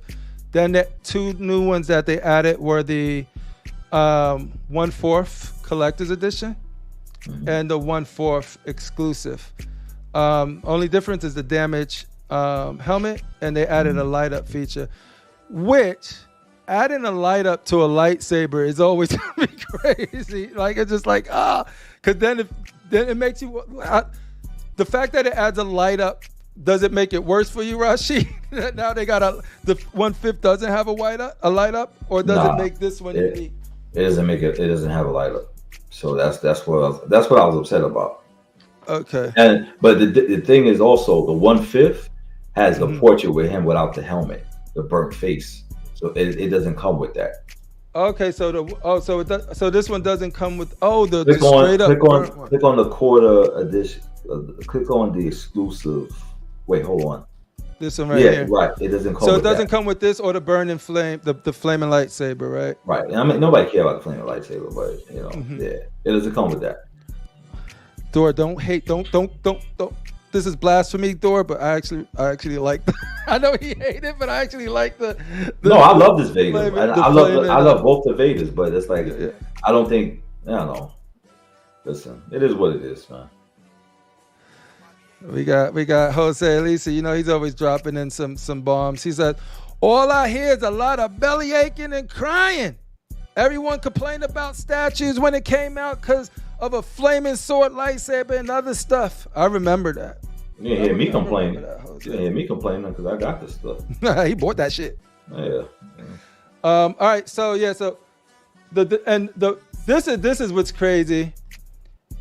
All right. So the price for the exclusive, that the editions are, it's 1/4 light up feature, and I think that's about it, right? Those are the only 2 exclusives for this, and the price it goes from $675 to $1,125, and anytime something goes above that $999, I'm like boo. Yeah, but that's a $450 price increase. Yeah. Only because it lights up. I mean, no, and more. Remember, it's more resin because it's a bigger size. That too. What do you guys think about the price, Rasheed? We can start with you. I don't know what to think. I mean, I guess that's the right price. I guess, you know, because some people are saying the Obi-Wan was I think 800 or 800, but this is all polystone. You know what I'm saying? So, let me tell you something. I happen to think this is probably one of the best Darth Vaders on the market. I'm just upset that they didn't, you know, I wish they would have offered it earlier, you know, but it is what it is. Listen, I got so much Star Wars shit. I'm not going to let Sideshow, you know, and, you know, control me. I just know that from now on, anything Sideshow does of 1/5, I will not purchase it. Let me see. Diane says, between the 2 versions, the 1/5 Mythos had a combined ES of 11K and still sold out. As much as some may hate 1/4 sales tactic, it's a brilliant move from Sideshow from a business standpoint. But all I'm saying is this too. For everybody that's saying it's a business, I want them to keep that mind state. Keep that mind state. That's all I'm gonna say. The next thing Sideshow does, I don't want to hear nobody fucking complaining, because I'm gonna say it's a business. It's a business. Even the price. Don't complain about the price. Complain exactly. Sideshow's gonna announce that the Gambit Rogue piece is gonna come out in quarter scale next. Wow. People are asking for it. So that's where, AK, that's where I'm at though. Like, for me, I definitely know they saw what Prime One did with the Superman Hush, and they went with that shit. Yeah, no, I think for me, I'm always, and I know this is almost goes against like collecting. I'm always gonna go for options, and it will suck if like it will suck if there's one that I really, really, really wanted, but they didn't, like, say they didn't do the color I want, and I didn't know if they were gonna do the color I want, and then they came out with the color I really, really wanted a year later, and I what's the word I'm looking for? Compromised, and just took the other one. That'll upset me, but I'm not upset. I'm upset at me for knowing that this was a possibility. You know what I mean? I'm like, why the fuck? But you're not. But this is the thing. I hate when people say you should have waited. Because no, I'm not saying you should have waited. I'm just saying, no. There were some people that were saying, "Oh, well, maybe you should have waited." You know, if it didn't waitlisted, then how much? What you gonna do is if it's waitlisted, you still didn't get the piece until they, you know, because say they didn't come out with this. Now you didn't get the piece. It's waitlisted. You understand what I'm saying? So you can't say much, you know. And it's like, I want to see how well this Berserker Wolverine does, because I have a feeling that Sideshow's going to make that 1/4 if it does well.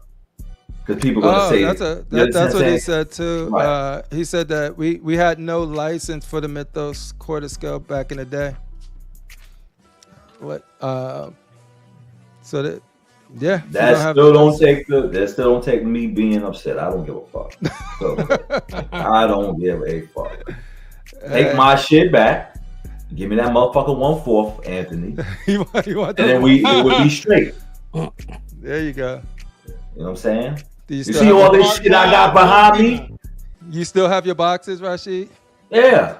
He's the real Star Wars. Still got the box of this life-size shit, so I don't want to hear nothing about we didn't have the license. You should have told my ass. How about that shit? How about that shit, motherfucker? How about that? Right, Rasheed, they about to do this. Jump on this before this. If you don't want to do the inside trade, if you don't want to do the Marlon Maples inside trade and shit to me, I don't want to hear shit. I feel shitted on, and that's how it is. Castor Gemini of the BBC says they don't care how much. I'm sorry, they don't care how much you buy. Have you ever tried to speak to their customer service? Of course, I threaten them all the time. I don't say it's me, but I always tell them I'm about to come out there and kill their ass, but I don't say it's me. There you go. This is pretty much what I said. It's like, it's weird. I'm like, yo, if I feel strongly about what a company's doing, like, I'm not gonna show them by buying the next thing. I'm gonna slowly be like, or I'm gonna educate myself. It's just sort of like, and hold up. Don't tell me you ain't have the Mythos license because you had to have been going for it. So if you're going for it, it had to be finalized at a certain time of this year. Are you calling? Oh, Anthony, I think he just called you a liar, homie. Yeah.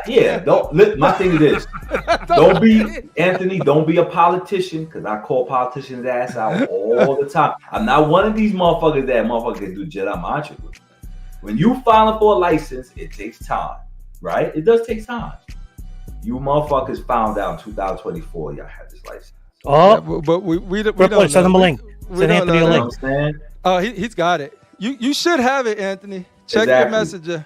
So don't tell me you got this 8 shit minutes ago. last month. Don't tell me you got the license. We don't know how licenses deals work, because I know back then, they only had. You got to take the brother at his word. If things changed, he got no reason to lie. Listen, I'm pissed off. I don't give a fuck. This is a constructive outrage. I have a reason to let my rage out. I'm happy you're able to get it out.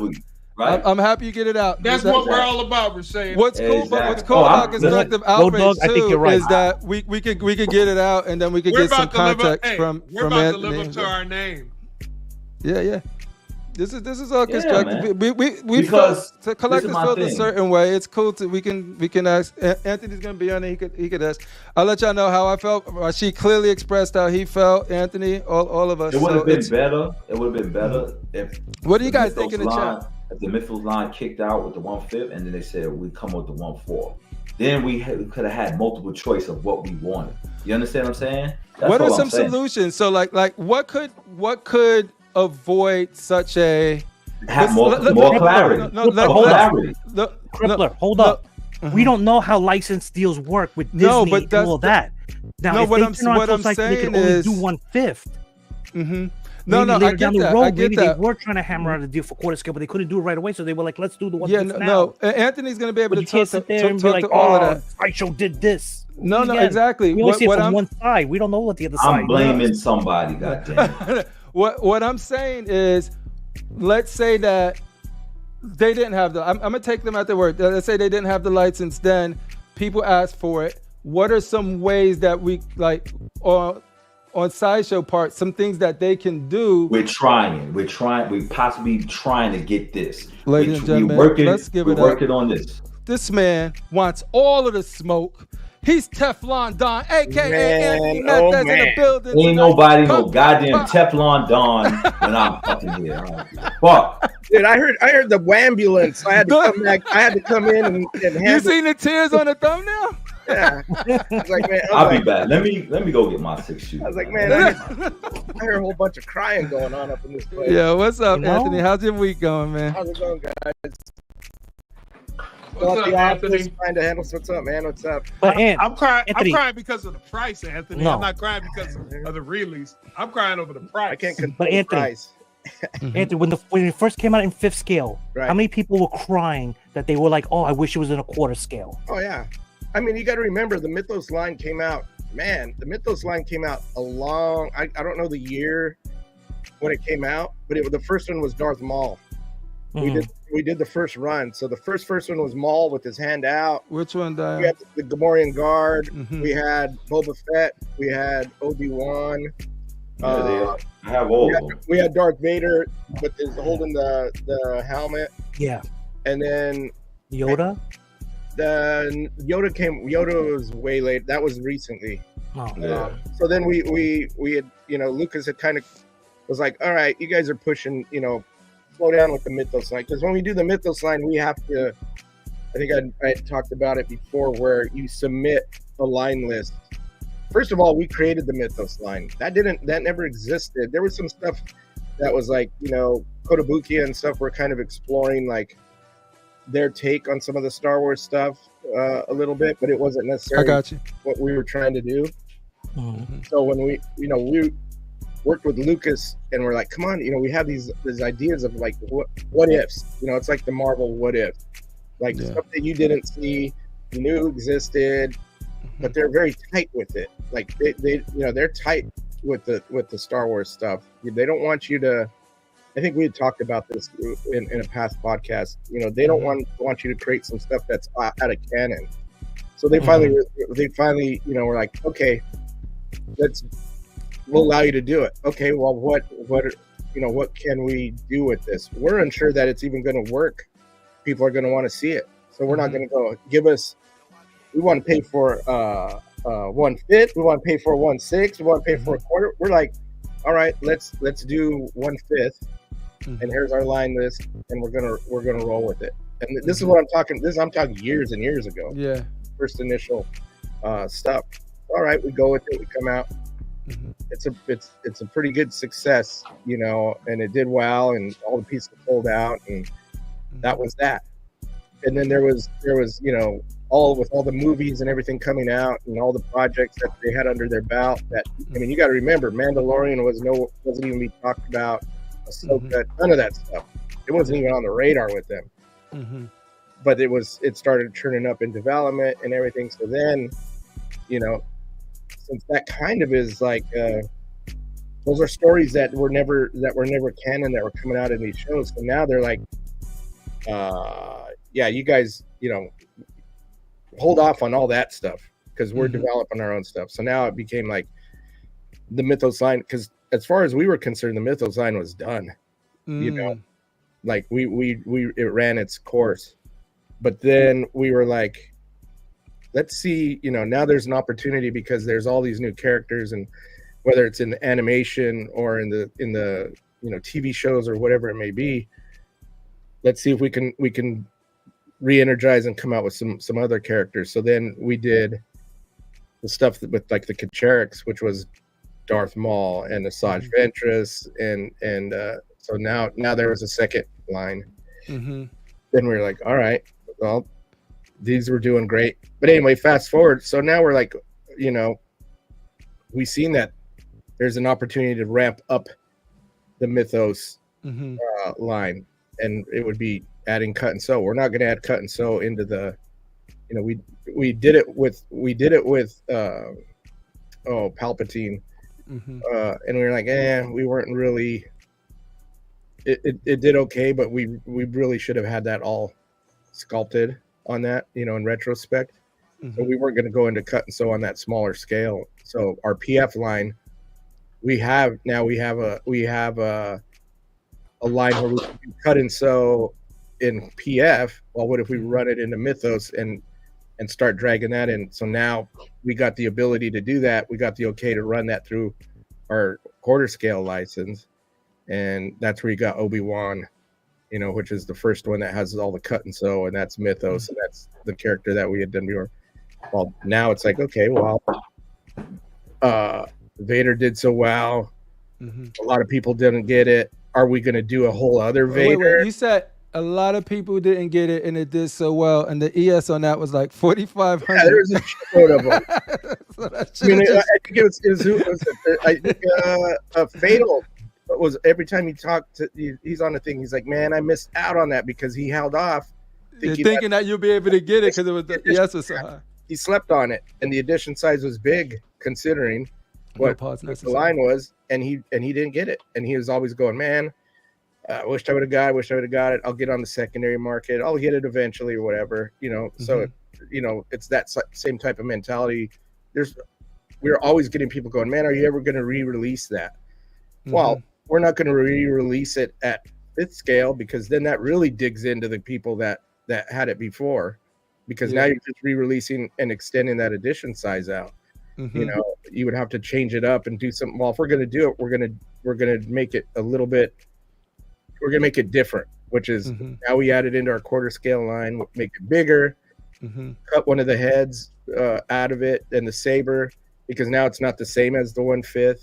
But also, if you're going to get it, if it's going to be premium format, we're going to ramp it up and make it even more special, and add the lighting to it, and bring that to the plate. So, because Obi-Wan had a light up saber, so of course we're going to light up Vader's. You know, if we did a quarter scale Vader without a light up saber and Obi-Wan's lit up, people would talk about people coming unhinged. They would be freaking out. But we also had the ability to light up those sabers better now than we ever did prior. And then we were talking. We said, "Man, let's piss off Rasheed." That was you guys got him. You got. There you go. You had take every opportunity. I was like, "Listen up, man."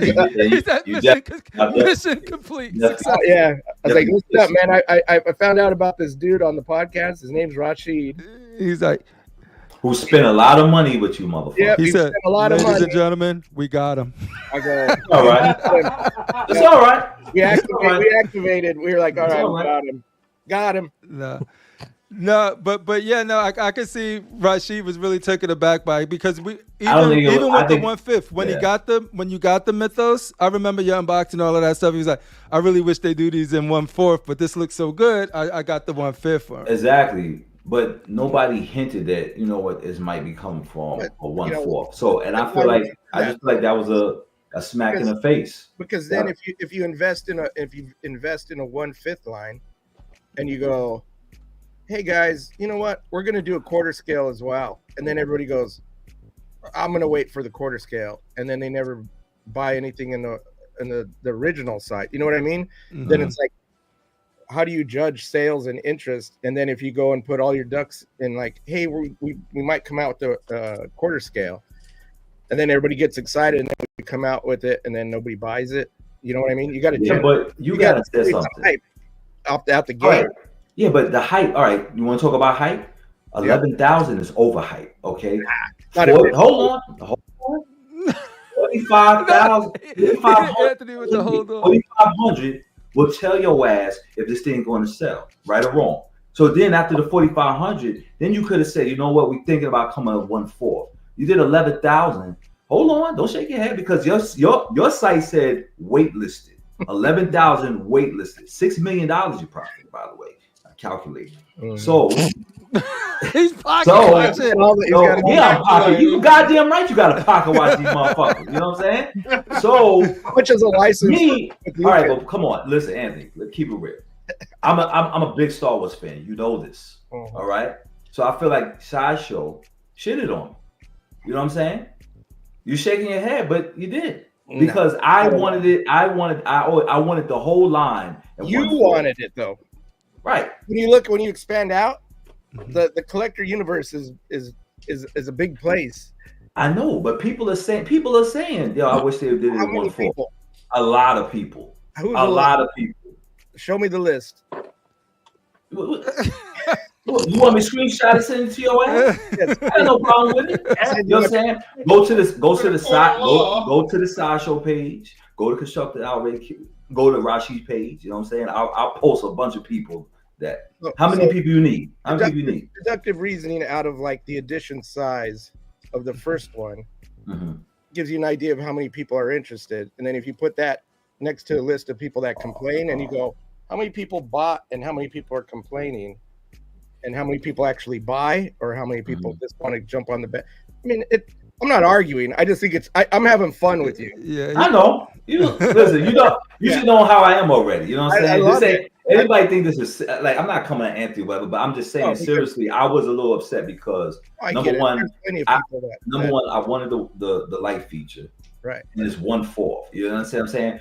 Because this is how I look at it. I wish Sideshow would have had more clarity to say, you know what, new Mythos line 1/4 because then I would have got that Obi-Wan because I already have the Obi-Wan mythos, the sculpted one. I would have got the new one to go with this.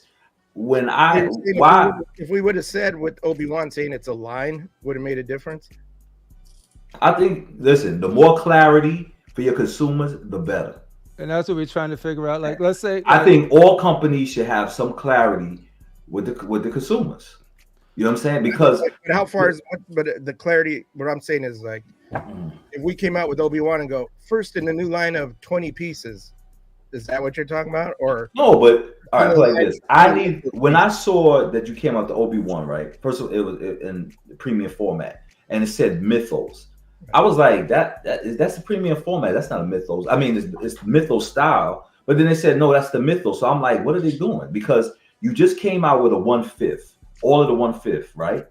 You did the last Obi-Wan when he's from the Clone Wars. Then you came out with this one that came mythos. So that threw the whole thing off because the mythos line has always been 1/5.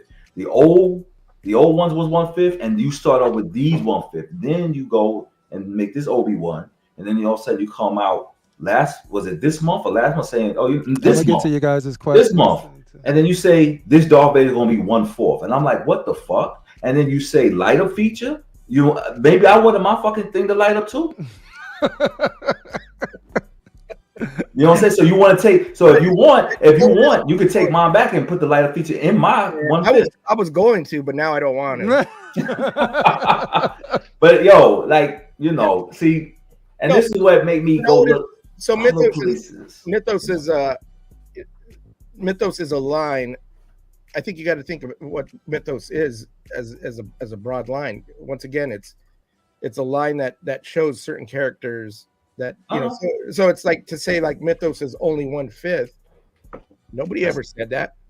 Mythos could be half scale if we wanted it to be. But that's how y'all started. That's how you guys started the whole line, 1/5, and then you came out with another line of mythos, 1/5. So you can say that we never said it was 1/5, but that's how you guys. No, it was a 1/5. That was the 1/5 line. Right. There's no harm with ending that line and then starting a 1/4. Yeah, but ending that line is just saying we end the line. We start with this Obi-Wan. We start with a new Darth Vader, and start with this character, Luke Skywalker climbing on the X-wing fighter. This one, General Grievous before he became a cyborg. Boom, boom, boom. What they were doing. Luke's not mythos because that's direct from a movie on that. That's climbing that.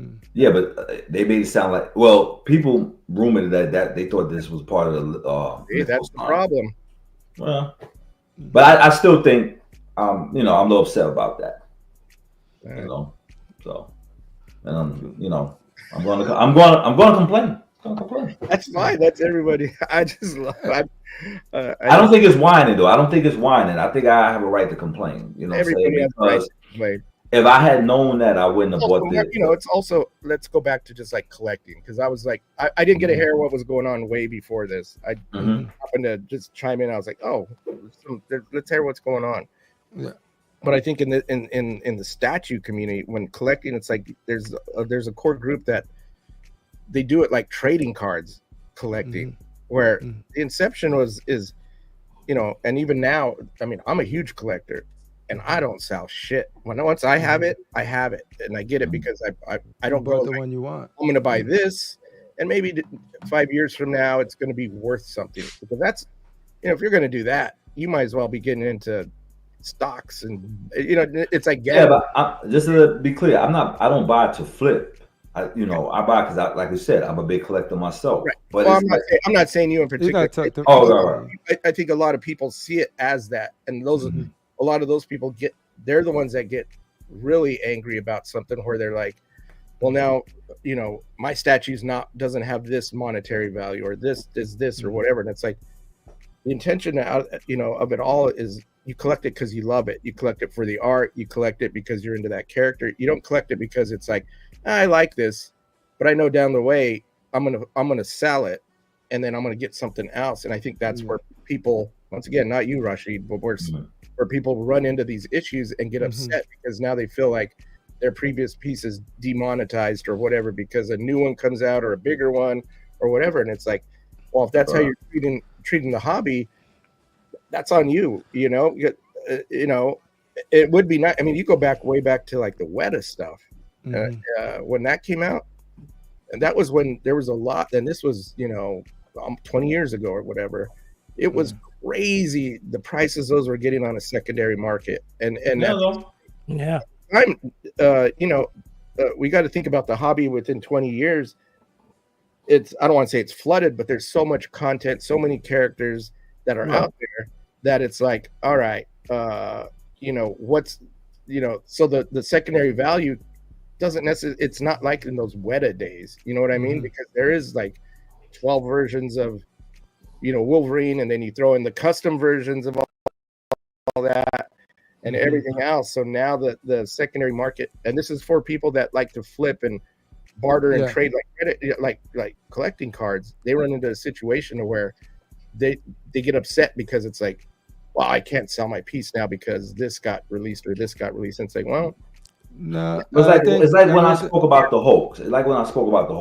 I said I like each one of those Hulks. I like the pose, but I felt like just like another company made Transformation. I felt like that one Hulk, I wish they would did that color and then did a different pose for each one, because I feel like that's a unique piece. Right. And I always want unique pieces in my collection. That's why I like when it comes to companies like ECC. ECC doesn't reissue anything. Like just like how other companies are coming out with the markers from Underworld. ECC could have said, you know what, people want that Underworld piece, ECC, and he could have reissued that thing out, and he could have made a ton of money. Well, if they say they doing 1,000, I'm glad he didn't. Business. Yeah. Because, you want it? Does a company, and this is not ECC or anybody, but you got to think. I mean, and this isn't being, cocky or whatever, but it's like there's a reason Sideshow's been around for 30 years. Oh no, I'm not. Listen, I understand it's a business, but it has to be, because it's like if you invest, like even like if you look at, let's factor Sideshow out, put in Hot Toys. Hot Toys. Look how many re-releases. But the reason is it's not. They're looking to get more bang for their buck, and it's a business. They got an expensive tooling bill, so they have to look at their stuff and go, how can we, like, if you're designing Hot Toys stuff is so crazy and articulated and interesting, and I love their stuff. I collect Hot Toys stuff, but it's like, how do you justify making a figure of that caliber? Because if you knew how much money goes into that development and into the tooling, anybody in their right mind would have said, absolutely fucking not. That's such a huge risk. But they know they've gotten to a point to where they can put that risk into that, because they know throughout the years, or they might know that there's some characters coming out in a movie, and they go, well, all we have to do, we have the core chassis for Iron Man. All we got to do is alter the armor. We figured out the all the front end research and development, R&R, and the heavy development is done. Now we can start, making these other characters, bringing them onto market, and they're not going broke trying to do that type of stuff. It's like a sequel to a game or DLC. The roots and everything. Cars. Cars.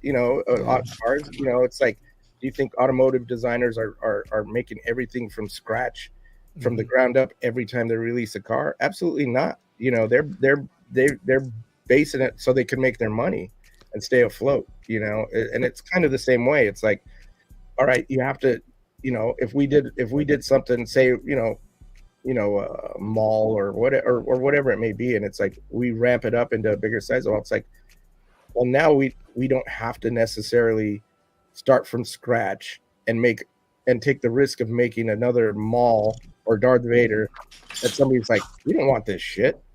You guys just released one. Yeah, but look at the history of Sideshow when they released all right, let's look at the history of all the Star Wars that they released. As an example, we're gonna keep it on Star Wars. Star Wars took a chance with, they made Darth Malgus, they made Shock T. Those pieces are highly sought, especially Shock T. And people love that piece. You understand what I'm saying? Oh, I know. But I mean, if we went to Lucas right now and said we want to do a Shock T, I guarantee you they'd go, absolutely not. No, there's no there. We It's not a character that interests them. It's not in any of their movies. It's not in it. And this is just hypothetically, since you brought up Shakti, because she was so unique. And I think that uniqueness early on, and we found that spot where we were able to get approval to Shakti created that. That's why she's so sought after, because nobody else did it. She wasn't. I mean, there's a few around, but it's not a character like a Vader or a Fett. Like at one point, everybody was doing stormtroopers, and then they were like, nobody's doing stormtroopers, at least not the OG ones, you know? Yeah. You know what's crazy? I could see if it was like, this is all Sideshow was doing too. Like, it was like, all they're doing is release, but you guys have been just, we're not losing like MODOK or like Bishop or like for these statues, right? It ain't like that's all you're doing is re-releasing statues. But at the same time too, it's just sort of like I think you both made some great points, and for me, I think I came in more as like, get me in, I'm here. I want to. I love Air Rasheed because he gets so. I like to call I say all this just to say that no, it's cool when, like, say, the point of view of where you are as a collector, everybody is different. Me, Rasheed, Fader, we all talked about what makes a collector. Are you a real collector? And that's just fake labels, but it does have to do with each individual collector, how it's going to affect them. Like, so for me, and I said this before I had any relationships with anybody, with Sideshow, with these guys, Rasheed to tell you, it's just like, I'm all for options. I like the options to be able for me to choose. And then also, what I love about it too is just that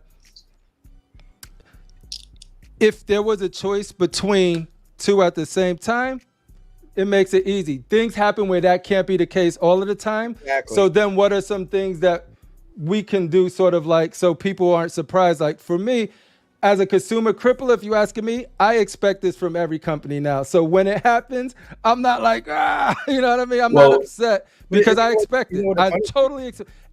You've been collecting a lot longer than me. I've been collecting for however long, and I know there's a chance of a reissue. There's going to be a chance of a variant. So I don't. It doesn't affect me like it affects other people because I get what I want. I'm like, I want that one. I do all of the calculation there. Is it the size I want, right? Is it the paint color is the variant I want? Until it meets that criteria, if it doesn't, I don't buy it. If it does, I buy it. So then I'm not upset later down the road because the one I got is the one I wanted, right?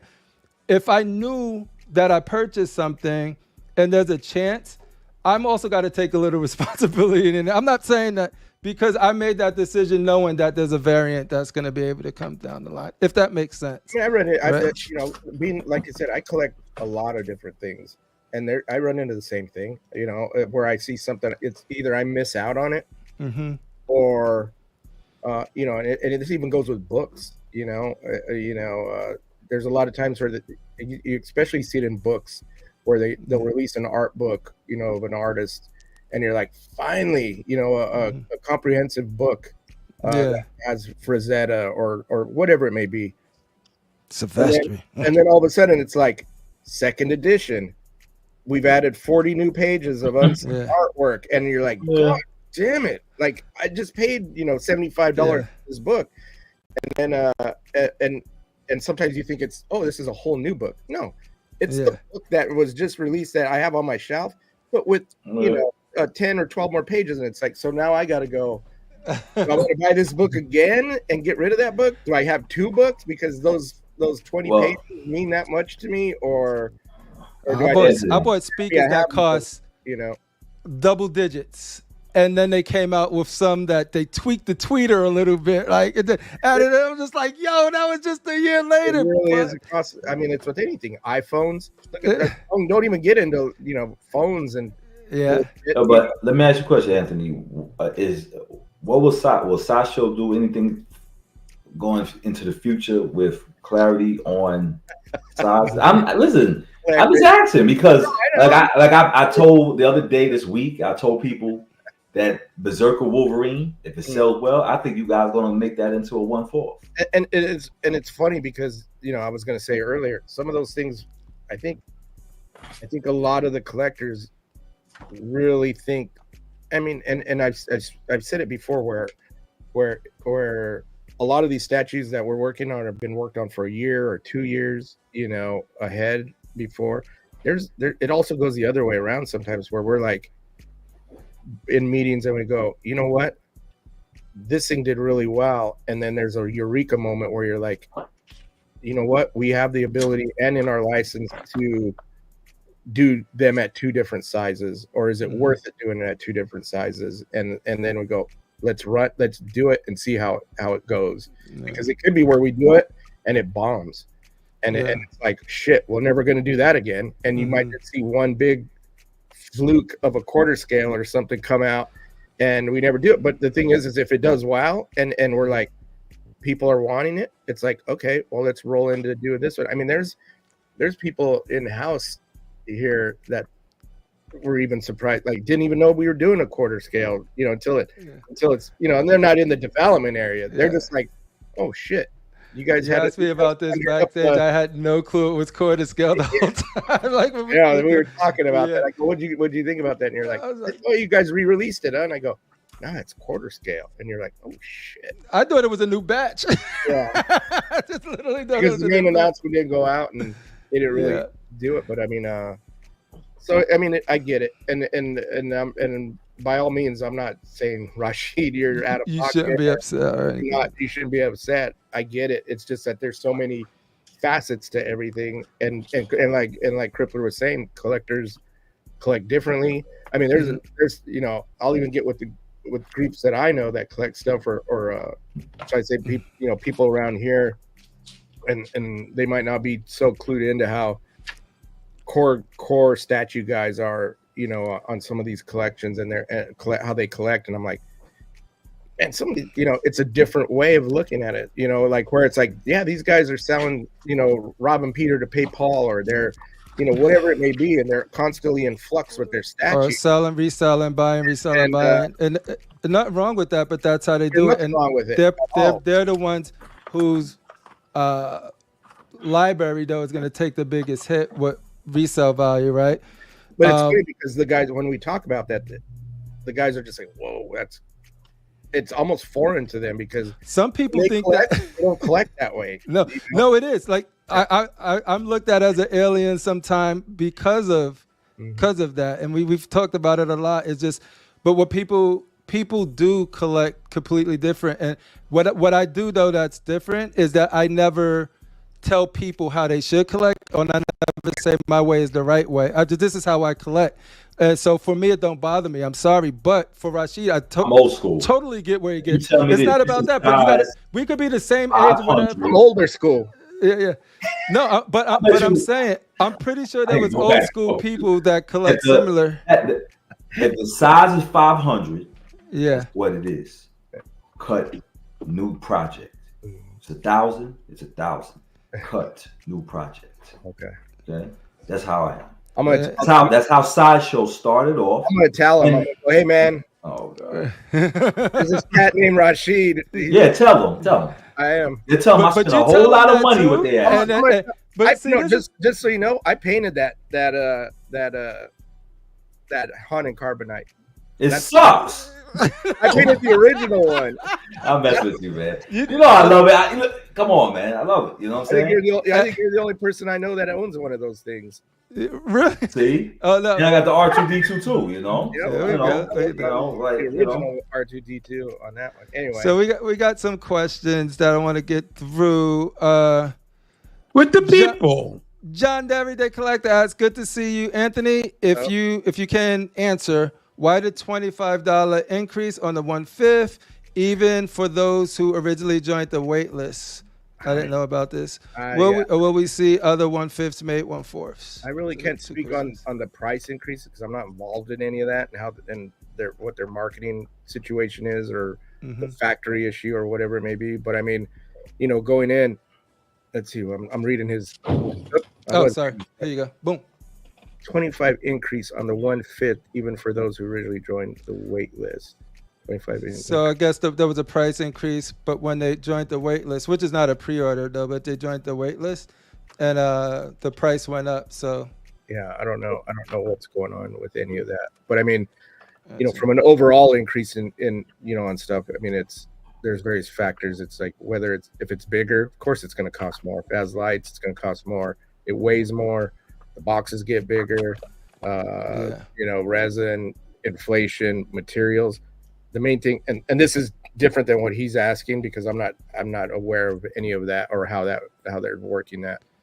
But I mean, just from a bigger point, because I know some people are quick to say they try to figure out like, well, if this is this big and this is this big, if it got big by a half inch, it should be this, and that's not how that works. You know, there's a lot more factors that go into play. You know, everything from licensing to materials and inflation and overseas cost and petroleum and cargo shipping and freight and you name it has to get factored in, or else that's how you wind up taking a loss before you even get it on the market with all the front end type stuff. But yeah, I'm not sure about what's going on with that. Yeah. I can look into it, but I mean, I see that being a problem if it was a pre-order that went up after you pre-order, but a wait list, probably it's going to get whatever the price is when it jumped. Like if I was to assume, but.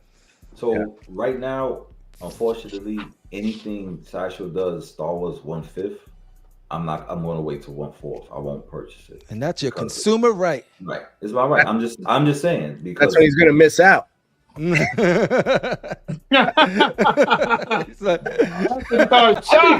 think I'm a little older than you, man. How old are you? I'm older than you. You sure? I'm pretty sure I am. How old are you? 55. Okay. Oh, got him. Oh, got him. Fader the Collector over at Cool Nerds Lounge. He says, "I'd be pissed." Before you go, I had to say how old I was. How old are you, Rasheed? No, I'm not telling you that. Oh man, I had to reveal that. Rasheed's 137 years old. I saw Star Wars in 1977. That's all I can tell you. Oh, that just means you know what day it came. That means Rasheed is older than me. Shout out to Matt. I saw it 1977 when it first came out. I saw it in 1977. See, I'm the type. I've been around before hip hop. How about that? You and me both. There you go. See, I'm one of the people that's probably ruining the hobby because I agree with Matt. Like, it's always been my thing. It caters to those who want 1/5 and 1/4. I just was honestly, Anthony. I just was like, yeah, because let me tell you something. When I put all my mythos with because right now my Sith looks crazy. So when I got that piece, I love it. To me, it's one of the best, other than the other Darth Vader did mythos. I think that's the best because it lines up with that Darth Vader. No, I hear you. So when they did the light up feature and it said 1/4, I'm like, why? You know, they could have said sold 11,000 of the 1/4 and they would have made more money. And I felt they should have did that. I know you're saying it's licensed, but I just was upset because I felt like I wanted that. I'm not going to buy this. No, I'm not. I know how everybody else is, but so you're coming from selfish reasons. Who, me? Nah, I ain't coming for selfish. You guys did. You did the whole line. A whole lot of eyes up in here. Anthony said, "I'm gonna poke that bear all night long." We are upset that we got don't I don't know. Shut up, CriPPleR, because you don't have it. Shut up. I'm speaking for all the people who was on this show from this week. Representing the eyes. I'm representing the weeds. Yeah, you know what I'm saying? What you gonna show me? You represent the French? There you go. That's not the Vader. Hey, that's not. Where's the Vader at, man? Now he's getting. I'm saying, if they did one, the possibilities for them doing more. I'm just saying. The power one. Yeah. See. What's that? The power and one. And if they do many? One of the most beautifully sculpted statues, Asajj Ventress, I guarantee you, and you know me better than that, right? So you know I won't be upset if they came out with a 1/4. I would. If we came out with that, you'd be like, it doesn't fit in my cabinet. Not me. That's exactly. Not me. Yeah, no, that's exactly what it be. The reason I got it because it fits where I need it to fit, where my 1/4 don't, and it was a spot that I was like, ooh, if there was something I really like this. But I understand the other perspective. I'm not saying my way is the right way or the wrong way. I'm just saying unfortunately, maybe my death stroke that I just got from Sideshow, I find, I see a couple of things wrong with it, so I may have to return that. Oh man! And maybe that money will go to, Oh wait, more quarter scale. Rasan, I think somebody's trying to call you. I think it's Flankster.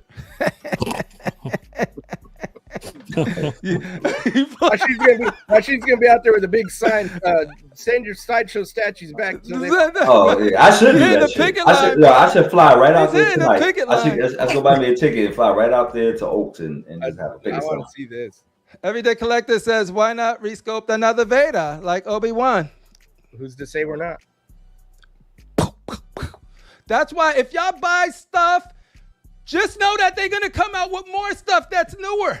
It's just, you know what, Anthony? It's gonna happen. You know what it is? I don't have to be psychic. I like the flow that Sideshow's going with the X-Men, and then he did Obi-Wan, even though I was going to get the Obi-Wan. And then I said to myself, you know what, I might get it. But then when they did the thing with the Vader, I was a little upset with it because I feel like you guys are on a good roll. You know what I'm saying? I feel like Sideshow should stick with being unique.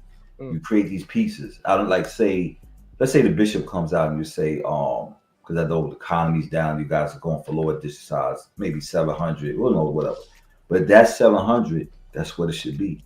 I don't think that another issue of that Bishop should be made where he has a more slick back hair, or he got the Terry Crews crying face to it, and let's make 500, 200 of those. I don't think. I think Sideshow should stick with being unique. I'm not saying you see the transition when Sideshow first came out.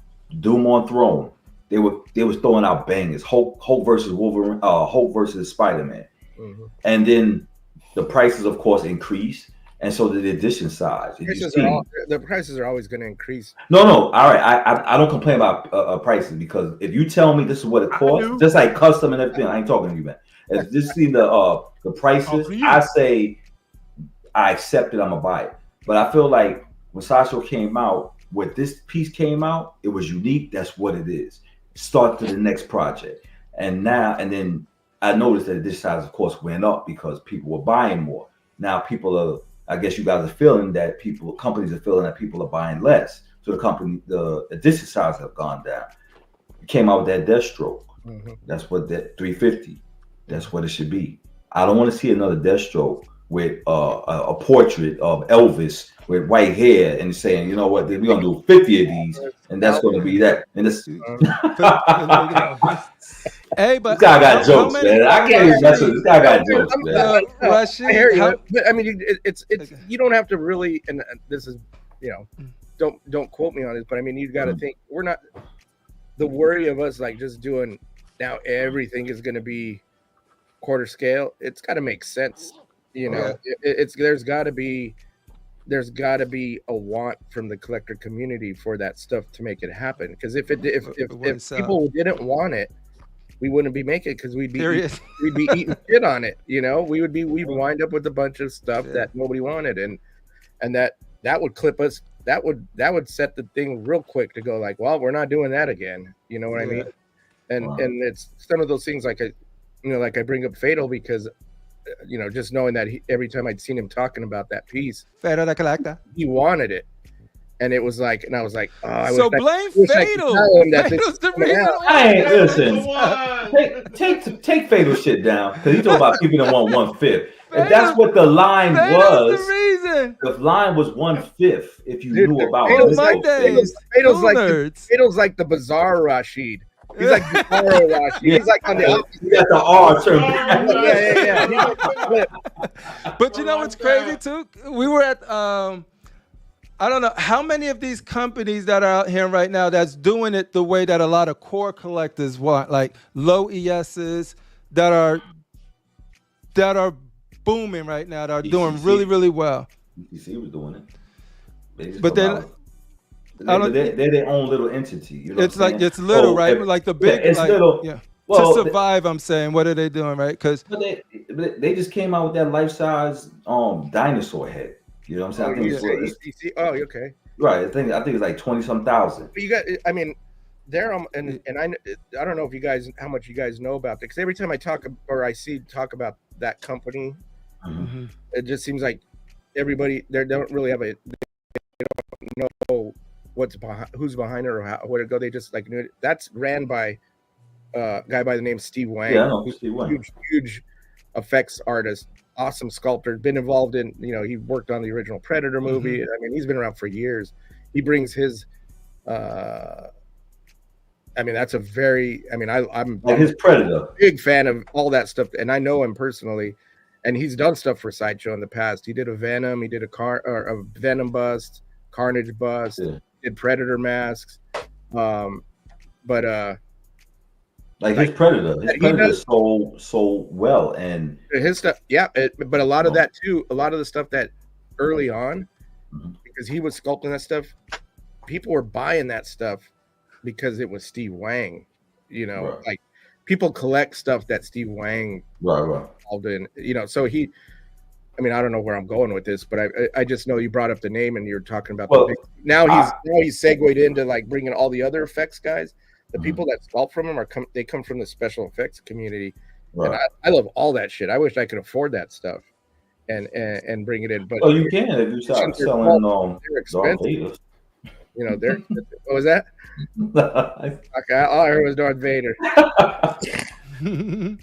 Yeah, I got to send you a picture of that custom Darth Hater that I did back in the day. Yeah, send it to me, man. Send me. Put it on a shirt. Put it on a shirt. I might. The thing is, though, it's a Metacom soft vinyl.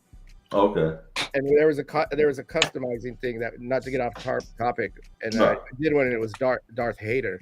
So I turned his helmet around, so now it looked like a bucket Kangol, like Al was wearing, and then instead of the kangaroo, I put a tauntaun, so the tauntaun was on it, and then his medallion was the Imperial signals all blinged up, and then his lightsaber, I made it into his mic, and then I took off his belt and made it into the mixer, and he had a little turntable. So he had the mic, and he was kind of frosty. And anyway, and on his, he had a big ring, and it said Hater. So that's me. That's me. I'm gonna send you a picture. Oh, well, actually, I should just make you a T-shirt. That'll be perfect. But because somebody owns it, it went up for auction, and somebody bought it years ago. And I don't know what. But anyway, no, that's cool. I see. I'm just going through the chat right now, and this is what it's all about, right? There's so many different types of collectors. You got the everyday collectors, the Fados, the Rasheeds, and they're very core, very care for that. That's that good. original to be original, and that's what I'm saying. It's good to have that, and you got others like Matt. The community didn't have that type of entity. No, right? it is community. It is cool. Like, I think the difference is sort of like, to reflect though, it's just like my thoughts don't reflect everybody's thoughts. Like, it's not blanket. I'm not saying this is the way it should be. It should go individually for me, and I think that's the only difference. I'm not saying how it should go, how it should be. I vote with my wallet with everything I do. So like, if Sideshow does something that is really, really, really, really scummy, I just won't support him. But you know what I mean? Well, any company. That's not just Psycho. It could be any company. I'm just sort of like, but I honestly think, and you could correct me if I'm wrong, Anthony, because you fucking work at Sideshow, that there was incentive for you guys to do this version because there was a want for it. There was, of course, there was a consumer base that wanted, and sometimes it could just be that. The thing is, you got to think when we do these things, we have to think, is this worth sticking it into a factory that will take up the time and the manpower to work on this and make it happen when we could bring some other piece that isn't that in there. You know what I mean? Yeah. Even though they don't have, they still have to make it. You know, it's not like it magically appears. You know. Yeah. No, that's what's up. AK Critical Mass. You guys, before we leave this topic, did you guys want to add anything to it? To the I just say conversation? The price is too high. Well, if the price is too high, then get the 1/5 scale. I don't want Simple the as that. Well, again, Sideshow doesn't. Sideshow's not in it to cater to you. That's one thing, Anthony. Everybody. Once somebody let me know the price, I say to myself, if you still want everybody, because I look at things as art. Scale, then get the so 5th art, scale. if it's art, I'm willing to spend that money on art. the quarter scale. You know, if it's art, I'm willing to spend. That's why when I was saying to you about like limited edition pieces, saying it's limited, or if it has a number, that piece of artwork. That piece of art, whether it be a sculpture or print, I'm looking at it as a unique piece that I want to be a representative of. I have 522 of this, and it's unique. Here's another example. Yeah, here's another example. Is because you know, I don't think anybody really is. I don't know if anybody's a big DC collector up in here, or I am. We did that and it's a very artistic piece, and it's, I don't know if you've seen it, but it's based off of a Spanish artist named Necro, and he does these collage pieces that are very gothic and architectural. Anyway, we did a bust. It's this. I remember the metal one, right? Yeah, I know what you're talking about. We did a very low run of that, and we made it as kind of like more of a higher, and when I say higher end, just because of it's limited. And the nature of what it is, and the subject matter, it's very, you know, artistic take on it. And we did that gunmetal version, and then I think just recently, I think it was a week ago or something, they released the one that we did, and it's just a color variant, which looks like a burnt blue, like a burnt blue one. And I mean that piece ain't cheap, and that right out the gate. You know, we sold, you know, a double-digit amount of those things, and I was surprised, because I was like, oh, shit, that piece has been out for a while, and it's super expensive, and the edition size was what it was, and you still have, you know, that was enough for people to go, you know, I prefer this one, I want this one, you know. So that just says like there's a demand, and that wasn't a cheap piece, you know. But it's essentially the same sculpture, you know. So Matt has a question for you. I have a question for Anthony.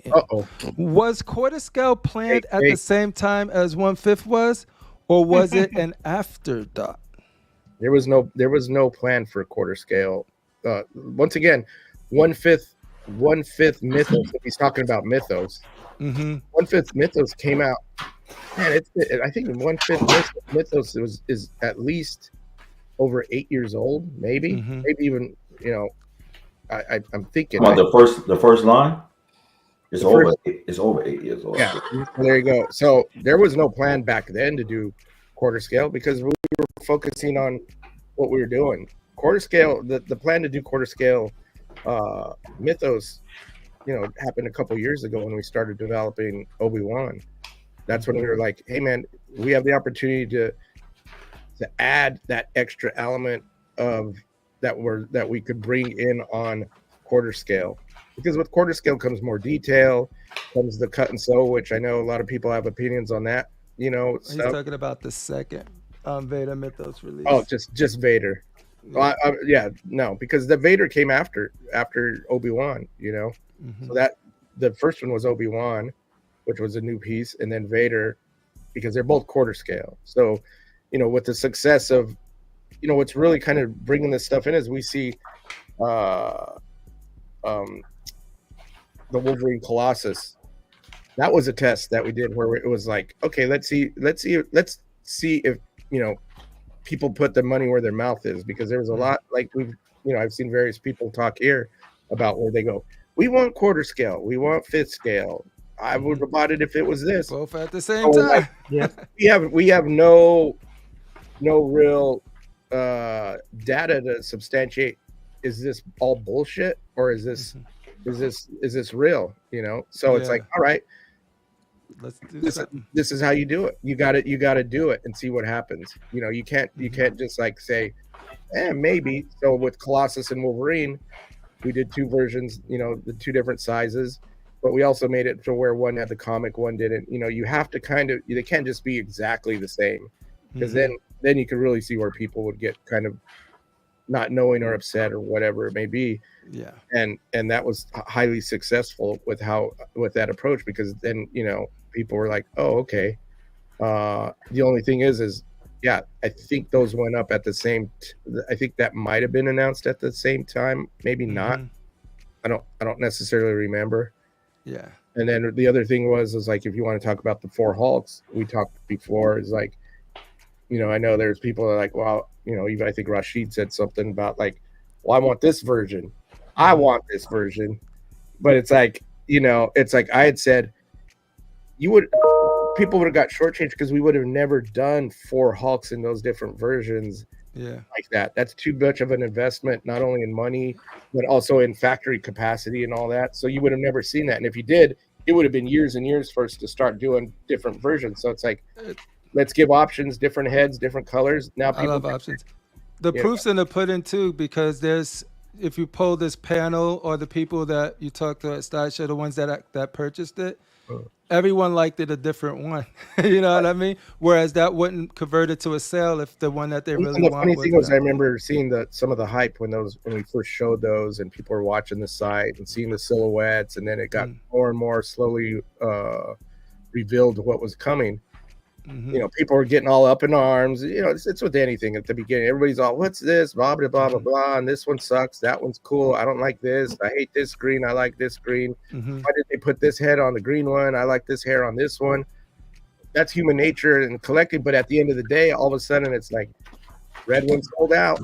This one's on wait list, you know, whatever it may be. Gamma Smash is the best one. Whoever bought anything else, I'm sorry, y'all got the wrong one. Gamma Smash is the best one. Definitive statement. Unless you're Fatal. Wasn't he like snatching them all up? He just gets. He got them all. Like Fatal's he's like the built Pokemons. I'm gonna get this He's one. built a little different. If you got a purple one, I'm gonna get that motherfucker.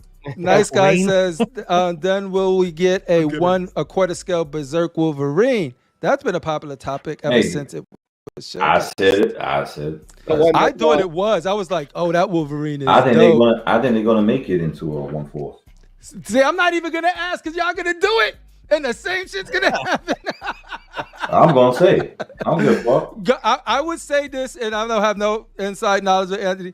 If you guys think they're doing a quarter scale, don't wait. If you want the half scale, get the half scale. You're talking enjoy about it. The stylized one that's tucked down, and that one, the Berserker Rage one. Yeah, Berserker Rage. Yep. I don't even know what it matters, because people don't even know what scale that is. You know, they're like, you guys didn't announce a scale yet for it, huh? Well, I mean, I'm talking about we didn't put a scale on it, and we went down that whole topic about that because it's so stylized. You know, his head is. So it's untitled, like a Kendrick Lamar song. There you go. Okay. It's free to interpretation. Got you. Sometimes and that's a whole other topic. Is how that's weird. That's a whole other show. Yeah, it's a whole other thing with scale, because sometimes it's like, you know, we'll do pieces that are, you know, it's more of a size to be on the shop, but the problem is how do you fit them? You know, sometimes you have to be clever on how you're able to do those pieces within the license. Because there might be a way where they go, you can't do it because you don't have a quarter scale license, or you don't have a 1/3 license, and it's like, is this 1/3 or is it quarter? But if it's so stylized, how do you determine? Is it the head? Because the head might be, you know, a quarter scale, but his body's so big, and there's a bunch of weird things to go. But the you know, sometimes I just keep it simple. Is Wolverine shorter than Storm? Yes. Or when I put him next week, if it's not, then no. It's just like, that's all.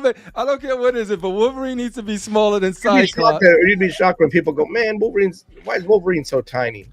You know what I mean? It's like, I know a lot of people say that, and Critical Mass would tell you, I want him short, mutated. I don't want this freaking Hugh Jackman, whatever his name was. You know what it is? A lot of people. I'm comic book, so that's why when some people say he's short, I know he's supposed to be short. Yeah. When people are dealing with movie, they stuck on Hugh Jackman. Oh, yeah. If you really read comic books, they're crazy. He's short. You know what I'm saying? And even in the comic book, he doesn't look 5'2" in the comic. They make him a little bit taller than even a comic book, but not Hugh Jackman size. But you got to also think too, like, you know, we're in a time now where everybody's so hypersensitive to everything, and everybody knows anything, and everybody's an expert in everything, and that, you know, it's like, where do you go for the source material? Like I deal with license and artwork where even the licensor won't lock down what size something is supposed to be, because they've never established it. You know what I mean? So then it's like, well, what if you go into a comic, you go, well, in issue 54, if you look at him next to the Hulk, and I'm not, you know, let's just say Wolverine or whomever, it could be whatever, he's this big. And then the next panel, just because of the nature of how things are drawn in perspective and foreshortening and everything else, he can look big or little or whatever. And, you know, so it's a wacky thing. But the funny thing is when you see, you know, glaring character weirdness is when you see, you know, like newbies who aren't hardcore collectors or whatever, and they have no clue, and they're like I said, man, Wolverine's tiny. It's like, man, Wolverine is tiny. You know, if you look back in the OG stuff, he's a little squat dude, you know, little Canadian guy that, you know, he used to be able to. You'd see images of him squatting down, putting out his cigar. That's what I loved about him. Like I'm not interested in this perfect posture, well human toned Wolverines. And you know what's funny, Crip? The Wolverines to me that represents him the best. Is the Daniel Bell one when he's in supposed to be the pool hall. Oh, the bar. And the one where he's on the Sentinel hand. For me, those, and then I got my custom, and then I have my custom weapon next. But those two are my ones that bars to him. Yeah. But as far, fortunately, he looks small and he's buff and kind of right, and that's how to me, and even how Jim Lee draws him, the way he sculpted his arms and everything. But you know what took that's how the spot for me now. What? And this ain't glazing because Anthony's here, because we had this queued up ready to go, because I didn't even get to process it the last time. Well, I still want to see pictures of the back. Pause. Yeah, I'm sure they'll come eventually. But for what we got right now, dude, during Spooktacular, they got a vid. They're going to be showing more of it. This shit. Well, we trying to be happy for what Anthony. We trying to break the internet. You know what I'm saying? We trying to break the internet. Hey, some people don't want. Anthony, some people didn't want to give us the credit. We got some stuff cooking. Hold on, Chris. Some people didn't want to give us the credit that we broke. You know what I'm saying? The world premiere that shit. You know what I'm saying? You guys get the credit. I was asking them this morning when one of our meetings where we have on social media, and you know, every week I'm in a meeting and I'm like, we talk about like what's the buzz and, you know, what's reactions and everything else.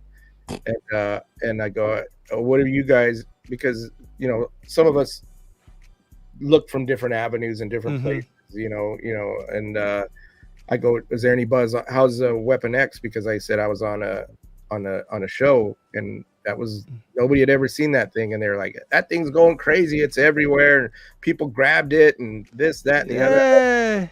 That's what's up. But it's also started here. And you know what? If that piece was bad, no matter what, but like literally, like when it shows, like I get to see the full picture, the full context of the scene. Like I'll tell you the vibe it's gonna have on the shelf, dude. I'm already Canali killed this thing. When's Spooktacular coming? I don't know. Monday. Dates. Monday. It's coming up. There's gonna be no, not this Monday. The following Monday. It's after New York Comic Con. After Comic-Con. I think we have a couple more questions here, and then we can move it along. Awesome. Let's see here. It's cool, man. It's cool. Everyday Collector says, would Sideshow ever consider a Kickstarter route to plan for projects similar to Haas Labs? Last question. I don't need to. Yeah, I don't think so.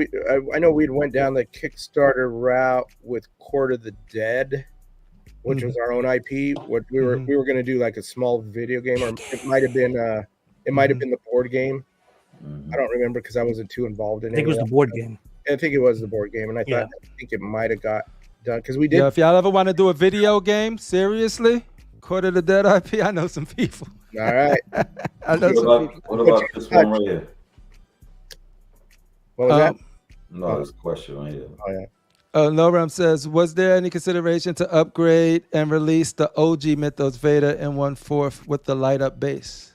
No, that was never really considered. Just because, I mean, to be honest, it's funny. A lot of people love that figure. Me personally, I'm not a big fan of it. I think it's Sideshow talking about Sideshow like that. I will not let you come here on Constructive Outrage and disrespect that Vader, because that Vader is the influential of that Vader that you have that's selling. But that's the thing that has a very important part of it all. Just like you said, people have real collectors have a sweet spot for it. But when I look at it, I'm just like, the new Vader. It's like, it's like anything. It's like if you buy an old car because you like the lines and this, that, and the other. But then if you buy the new version, it's like, the new version's way better and it looks better and it drives faster. But, the old version still holds it holds a place with collectors. Me personally, I'm just like, I love talking to Anthony that one, because the thing is, people think, I don't think I said this publicly, but people think that you like everything that Sideshow creates as well, where it's just like anybody else. There's some things you like better than others, and it's all taste, and you do some things you like. It's cool because usually it's just sort of like, I gotta say everything is good. It's like, nah, that one was cool, but I like this one better. Yeah, I love that type of shit. I was overseas when in the factories when that was getting made, and I think maybe some of it on me is where I don't like is because, I don't know. I just seen the evolution of it, and I was like, there were some things that I wasn't happy with that should have resonated a little bit more. So I still love it. I hear a lot of people say that. Yeah, that one, and I'm always taken back because to me that was the weaker one out of the first ones, because to me it was like Fett. At first I did. I have the Fett right here. Yeah. At first I did because, but I think I love Fett. Fett's badass. Yeah. But I love the Obi-Wan because when I first saw the Obi-Wan, this is when I didn't really know too much about the mythos. I was in the comic book store and I was like, what the hell is that big old sculpted?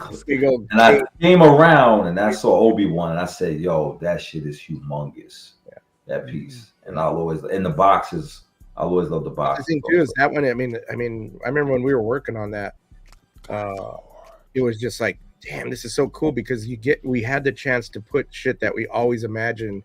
Like, man, Obi-Wan's roaming the death. If you're a big Star Wars fan, and you're like, there was a part of time where you don't know where Obi-Wan was, what he was doing. That was dope. Yeah. And this would make sense in our heads. How did Lucas take that? Because that's how. I'm like, yo, that's when I discovered Mythos. Just seeing that, and I was like, yeah. Established because they didn't want to cut loose, but they gave us, the opportunity to do it, and they seen that it was done, well without, like I said, one of the things, if you look at the Mandalorian, I think it's the Art of Mandalorian one, the first book. There's a picture of the concept art for Obi-Wan in there, and it says right there that they took it from the Sideshow. I know they did. They took it. They used the Mythos one, but I don't understand Lucas. Like, why would you not be into like Shakti, and because she was a part of the director's cut of the cut scene from Revenge of the Sith, and she was one of the wise Jedi. So I don't understand. Why don't they have an interest in her? Why don't they have an interest in Darth Malgus anymore? As far as I can't answer any of those. There's a lot of, you see what's going on and all that stuff. So it's like, I can't. We see, we acknowledge, and we receive, and we don't like what we're receiving, but we get it. But I do want to make sure my boy down here, Resin Ronan. You know what I mean? I want to make him happy. He has a question. Anthony, give us an update on Boba Mythos, please. 2 prayers. I would love to get a Boba Mythos in there. There's been talk, and there's been some designs that we've had under our belt for years that we weren't clear to we weren't really given the thumbs up at the time to do them because of various shows that were coming out like Mandalorian and all that. And now that those shows are out and we're back, and now that we're doing Mythos stuff, again, we're going to revisit some designs that we had that definitely have promise that I would love to see come out that are awesome. And Boba is one of them. It would definitely be a whole different look than what we did with the one that came out in 1/5. But I don't know. Fingers crossed. I hope we can get something going with that. But at the end of the day, it's really Lucas Disney. It was bad enough. I don't want to say bad.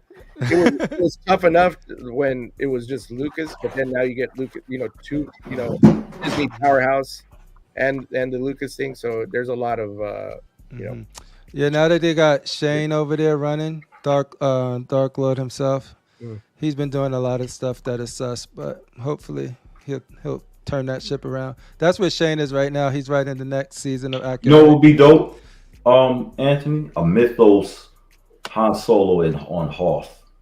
Oh, that would be dope. I would love to see that sculpted. Not that premium format shit. Yeah. I'd love to see a whole bunch of stuff because once again, like Rasheed said, he likes the art of everything. I like that because all that stuff is very artistic take on stuff, and you don't all this. A little more freedom for a license that. And then check this out. I'm gonna help y'all out here. So before y'all do the bullshit and make the Han Solo on Hoth, you got 2 variants.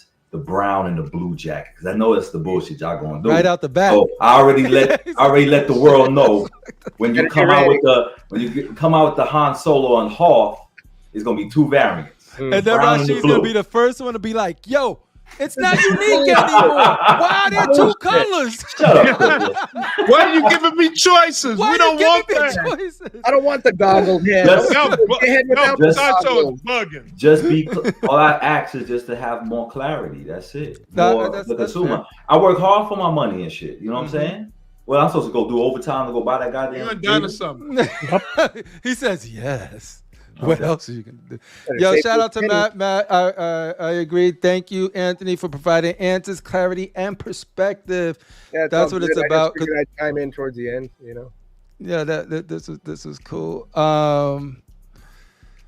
Collector agrees. Shout out to Piggy. You ever had weed pizza?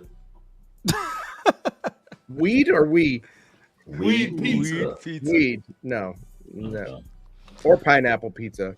Hey, yo, we said we ain't going to say this in public. We're going to let people think that you were team pineapple for the cool point. Bro, no. No, but you're one of those. All right, I'm going to give Sideshow the biggest, you guys are probably on this right now. I'm going to give y'all the biggest insider tip right now. Okay. Take it, because right now, if this happens, Henry Cavill set to star in a live-action Voltron movie. Me and my boy Piggy, and a few more. Your vision in the boys. We need another Voltron statue. Well, what if the Voltron robot looks goofy? What if it looks like Michael Bay?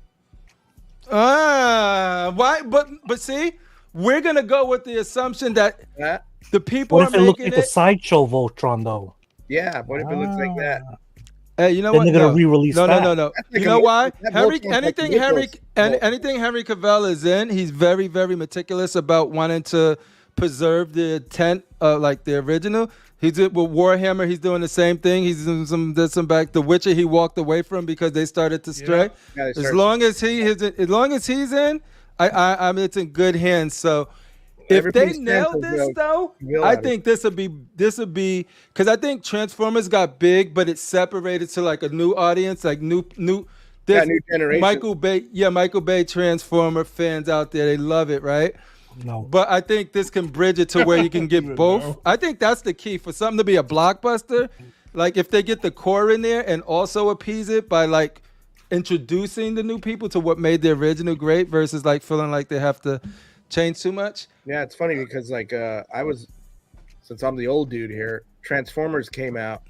I remember my younger brother, who's 8 years younger than I am. He was getting into Transformers, and I was like, it's all right because I used to watch Macross. And okay, that was my thing, you know. But so I was always like building his toys and putting the stickers on them and all that shit. And then I remember when Voltron came out, I was into Voltron, the OG Voltron.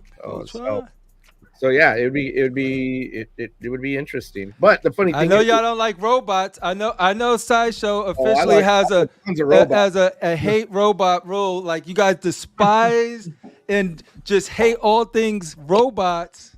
I'm just kidding. Yep. No, it's because those things are. They're painted. You know what?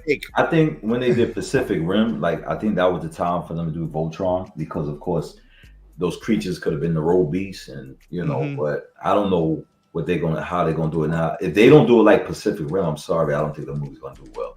Yeah. Because I didn't think Pacific Rim. I thought Pacific Rim was gonna be garbage, but when I said, let me go see this garbage, and I thought it was a good flip. Man, I'm gonna introduce my daughter to it. I think this week, and she was talking about it. Yeah. Yeah, the second one was okay, but I think it's fun to watch. Right. But the first one, when they was like, I mean, it was more. It was a lot more passion because you had Idris Elba, what's his name? Homeboy from Sons of Anarchy. Yeah. Guillermo del Toro. That was Guillermo del Toro's movie. The second one. Oh yeah. He wasn't. He didn't direct it. I own it, but I still haven't watched it. It's still in the shrink wrap. The second one. It's fun to watch. I went to watch it. I'm taking away your nerd card for that one. The second one, I was nervous. For watching the first one. But I love the part. I love the part when he comes on the beach, damaged. First one, and it's slumps over, and then he pause. And on the beach, and he slumps over, and he walks out of the what's his name? Giger. What you call it? Jaeger. The Geiger, right? The guy, whatever. Jaeger. Whatever the robot. Think of the drink, Jägermeister. Gypsy Danger. What was the name of the robot? There's Gypsy Danger, and there was Danger, Dark. I don't see too many people with that prime. You know that life-size Primo with the arms. You know, but yeah, I think Pacific Rim was a good flick though. It's funny. There's still product coming out from the Japanese and some other stuff. You see there's a company that just released some of the Jaegers. You know? Yeah. Let me ask you a question. I don't think they sell, do they? Are you a big anime fan? I don't think they sell. Are you a big anime fan?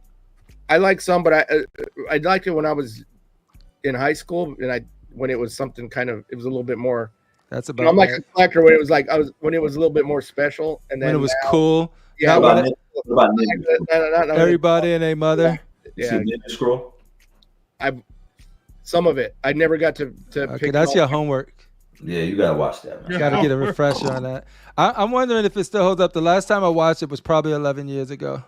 Yeah, I mean, I was watching it was really good though. I remember it had an impact on me. Like it was dope. Yeah. But Vampire Hunter D also is the same director for part 2. Yeah. Anthony, we're gonna start with you. Just give me a thumbs up or thumbs down. Do you approve of this right here? Which Anthony? Anthony Mestas. Oh, what do I? Millie Bobby Brown. It's courtesy of the Legacy of Nerd. No, you didn't tell me we were doing casting, motherfucker. Oh, this ain't casting. This is just. This ain't casting. I seen this image on Facebook and I was like, oh, that. Yay or nay? I wonder what the panel. So I thought I'd bring it to you guys. I don't know. It's hard to see her in that role because I just constantly see her as 11 and what do you call it? I know she's. And I constantly see her as only 11. So yeah, it's hard to. I have a hard time Drake in anything. Not that she couldn't do it. And that's pulling off the southern drawls. Not when she has an English, accent or whatever it is. Yeah, she doesn't have the body. Oh, she did. Yeah, that's right. She's really from Europe. UK. She don't have the body for Rogue. Critical Mass. No, I want a real Rogue. Somebody who's got some curves. AK. Nah. Darth RASHEEEEEEED. Negative. I'm gonna let your vision watch the replay of this, and I guarantee you, he just say yes or no in the comments because I think it's a yes for your vision. No, your vision gonna say she needs to eat because look at her waist. All right. Oh, and Anthony, this last one is exclusively for you because I forgot to do it last week, so I'm glad I get to do it this week. You know how we Thanos snap up in here, right? Oh, yeah. Mm-hmm. So what if, let me make sure I got the right one. All right, here we go.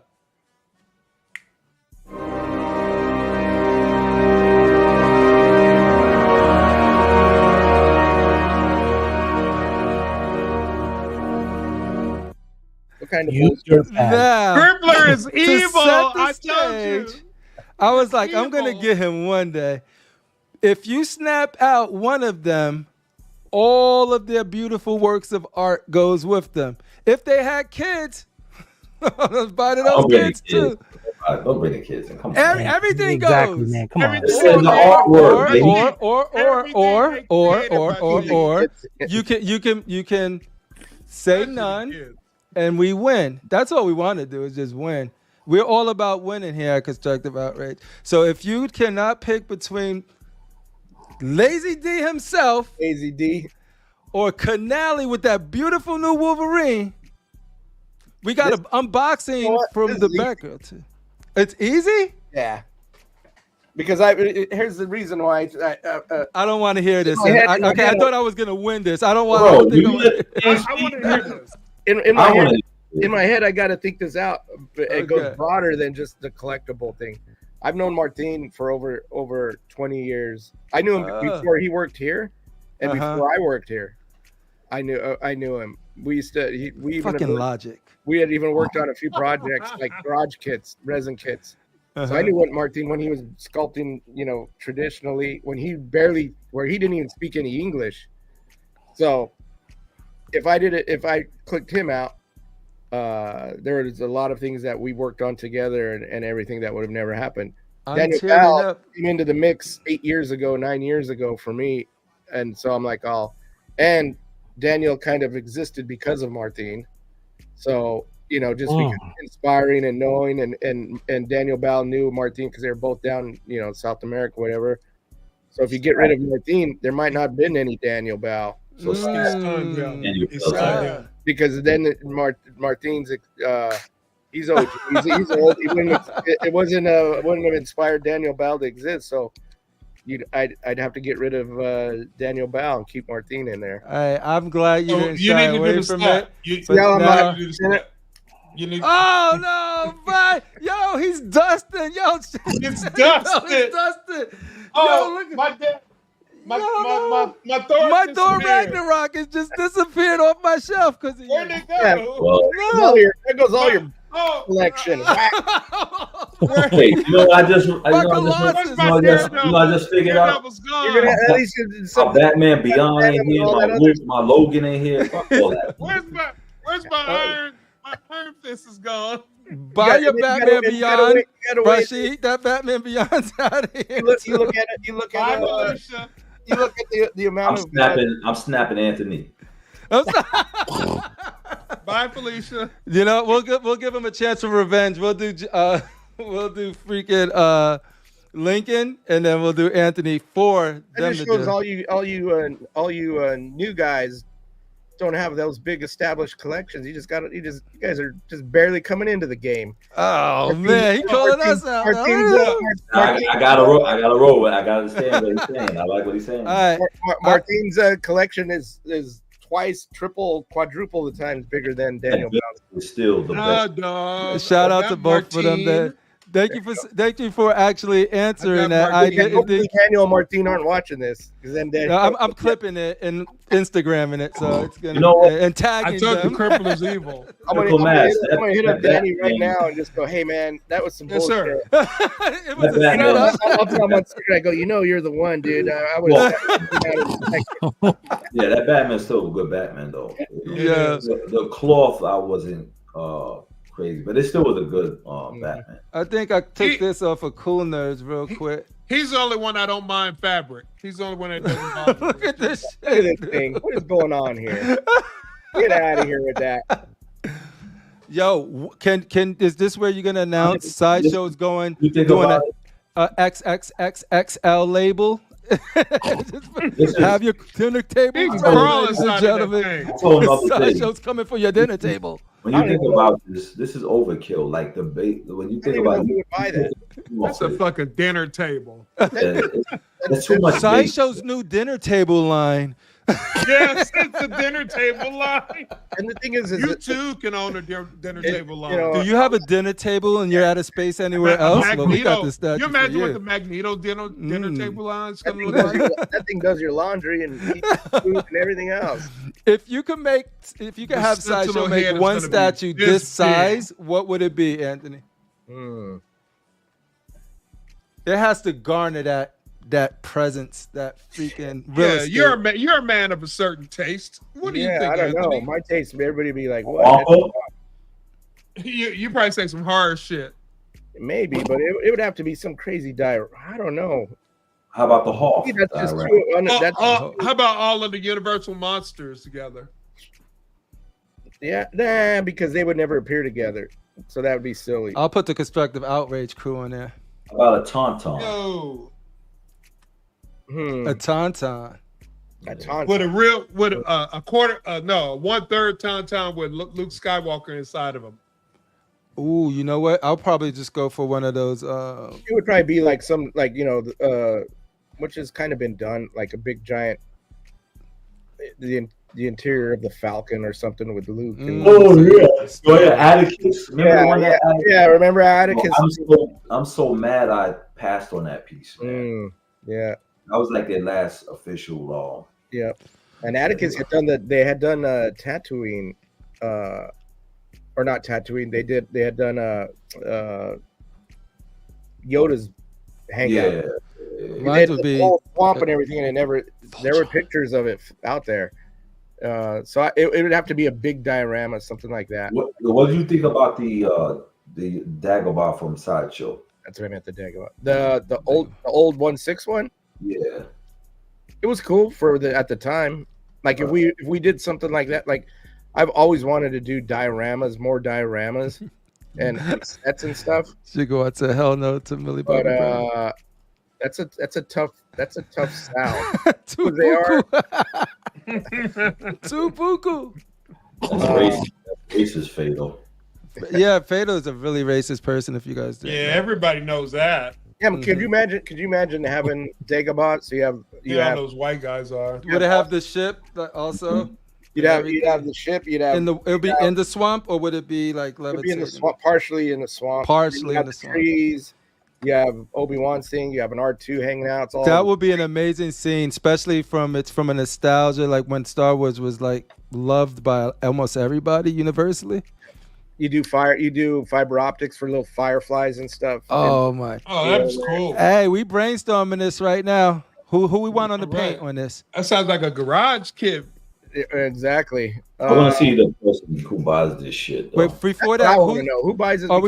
Are we doing Leon? Who we gonna get to do the 2D, the concept art for this, for the Dagobah? Who do you want on it?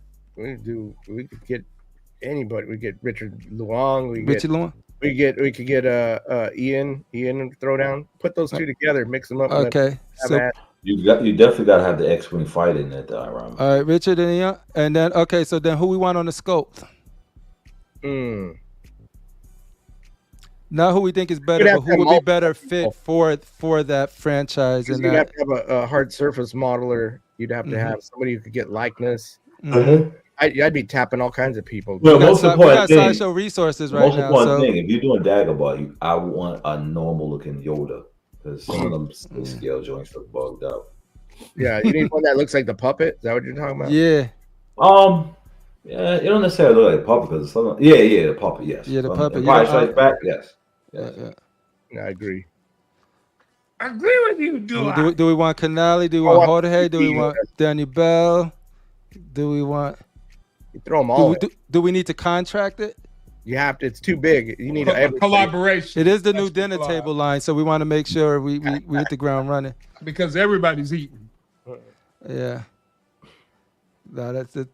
There we go.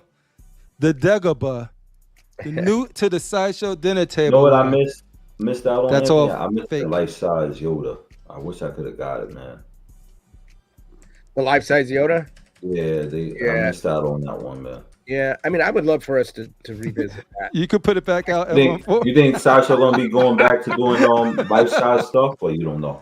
Because I know sometimes they take time to sell out. And yeah, I don't know. That's a tough one. I mean, we still do some like we have, I think art, because some of those pieces are what we call evergreen, where they don't have edition set, like R2 and C3PO and stuff. Right. You can still get them, and we went back into the factories to make them. People are still buying them. You know, even like our Terminator. I mean, when I started out here, like I said, 20 years ago, I remember going in the factory, and Terminator was already in production, so that meant it had to be in production at least a year before I got here, and we're still selling those things, and those are like $6,000-$8,000 Terminators, you know. Yeah. So it's like always somebody out there wanting to buy some expensive. Why did they stop making the Terminator Console Carbonite thing? I don't know. I think that was maybe. I don't have any specifics. Just thinking about it, it was probably difficult to make. Here's the thing with that life size stuff at that certain point in time. Those things are tough to make in a factory to a life size piece. It's a whole different thing, and the weight and the boxes, and then if somebody has something that they don't like, how do you replace something like with like say Han? Like if somebody, what do? Replace the whole base, and then you got to eat shipping on it, send it back, and it comes in another 2 boxes, and then goes out. I mean, there were things like if we had any crates, they're crating them, man. And then if they came back, we were having to fix them. We couldn't get the factory to do it because we're not going to ship them back and get extras. So if they came in, there were plenty of times where I found myself in the paint room, fixing, a chip on something or working on a Terminator base, or I remember there's some stuff on I think it was maybe what was it? It might have been carbonite, Han and carbonite, and having to touch it up and fix it and then boxing it up and sending it back out. I mean, it's just a whole different dynamic on those big life-size pieces. Could you share the Sideshow second process? Because there's a lot of like mythic rumors about how that happens. Like sometimes I heard that sometimes you'll have employees take a box and throw them down the stairs. Those were some of the rumors out there. Those ones are in my collection. Yeah, because my Deathstroke. That's the mythos. The boxes are mythos. Sometimes they go around put a little dent in the box. That Deathstroke came with a hole in the box. We can't sell it. Yeah, so I'm hitting them up because I like my art boxes. Right. Hey man, I'm right there with you. I got what did I get? A Mondo 1.6 McCready. And I don't know if you guys, I know you guys aren't big 1.6 guys, but I got it, and Mondo did a box on it that was awesome. It was like a pop-up book almost. The artwork was crazy, and it was awesome from the thing. I think that's probably where I heard it. And I got the box, and I was like, or I got the piece, and I knew what to expect with the figure. I seen it wasn't exactly up to par where I was expecting, but I was like, all right, whatever. It's already bought and paid for. But I was like, I can't wait to check out this box and stuff because people were showing it and everything. And I opened the box and the corners all busted up on the box and stuff. And I was like, how did this happen?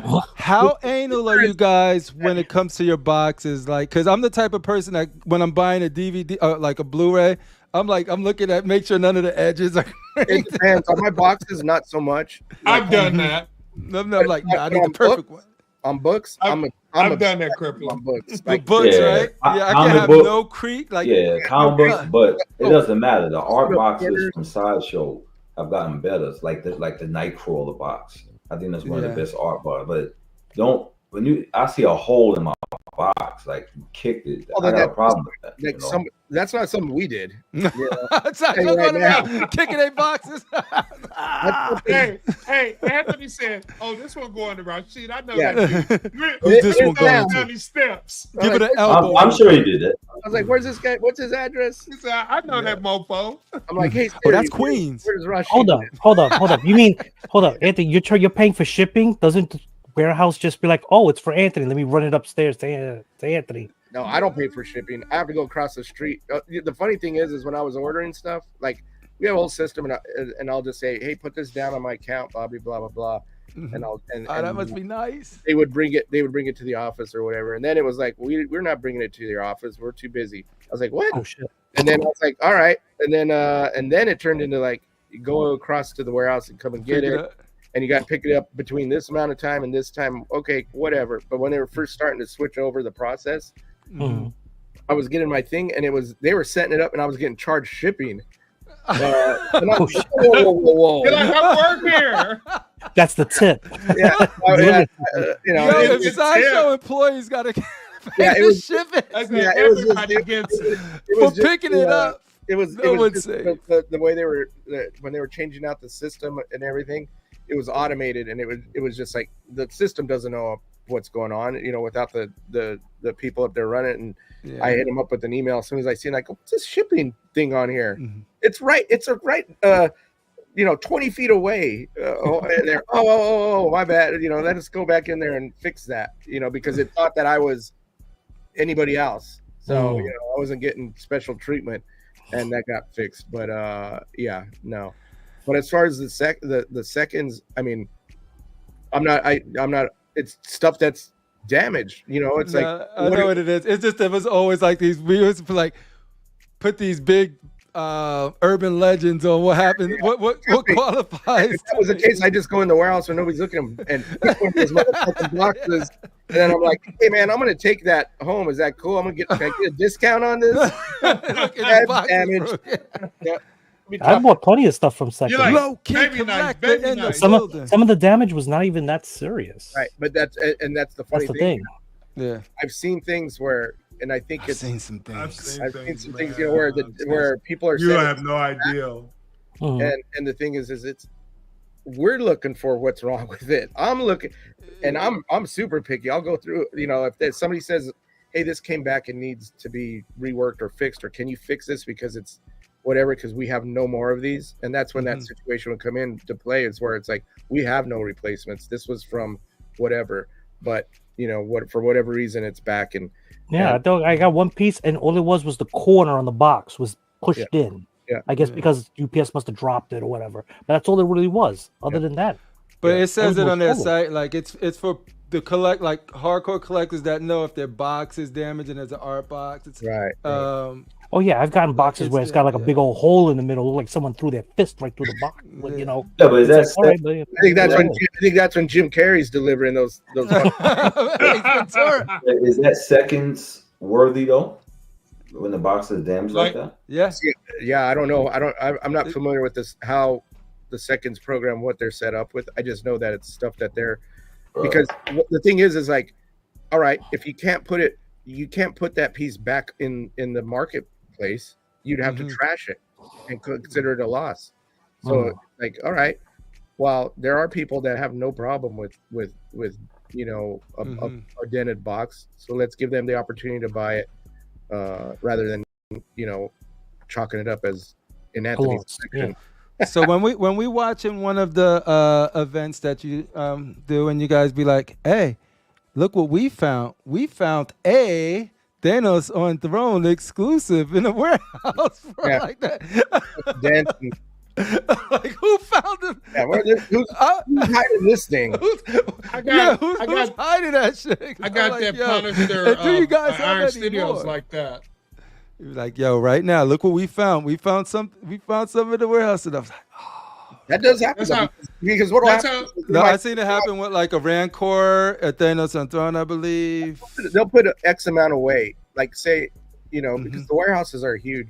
I mean, Critical Mass, when he comes and visits, he'll see. I want to see all of that. But sometimes if we have like, okay, say X, Y, and Z amount for replacements or whatever, and then maybe replacement slows down, and just in the chaos of things, it's like, all right, get this pallet, put it back over there, or we have multiple warehouses. Get this pallet out of here because we need the room for all the shit that's coming in.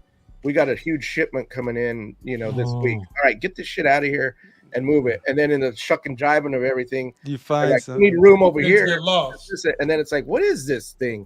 What's wrapped up? Because they're all wrapped up on a pallet and everything, and they'll get on the computer and they go, wow, hey, did you guys know that there's a pallet of 20 whatever the hell it is? And then they're like, Get them out of here. And that's not even the ones included that you guys save for parts that you guys might need parts for, right? Yeah, these are just pieces that are there because no matter what we have, we order extras because we don't just go. This is the addition, and that's it. We have to order stuff because we have to anticipate breakage or customer break something or loss or something not fitting right or whatever. That's why I always say, hey man, if you guys have any issues with something, contact customer service. We're not gonna tell you guys, hey, sorry.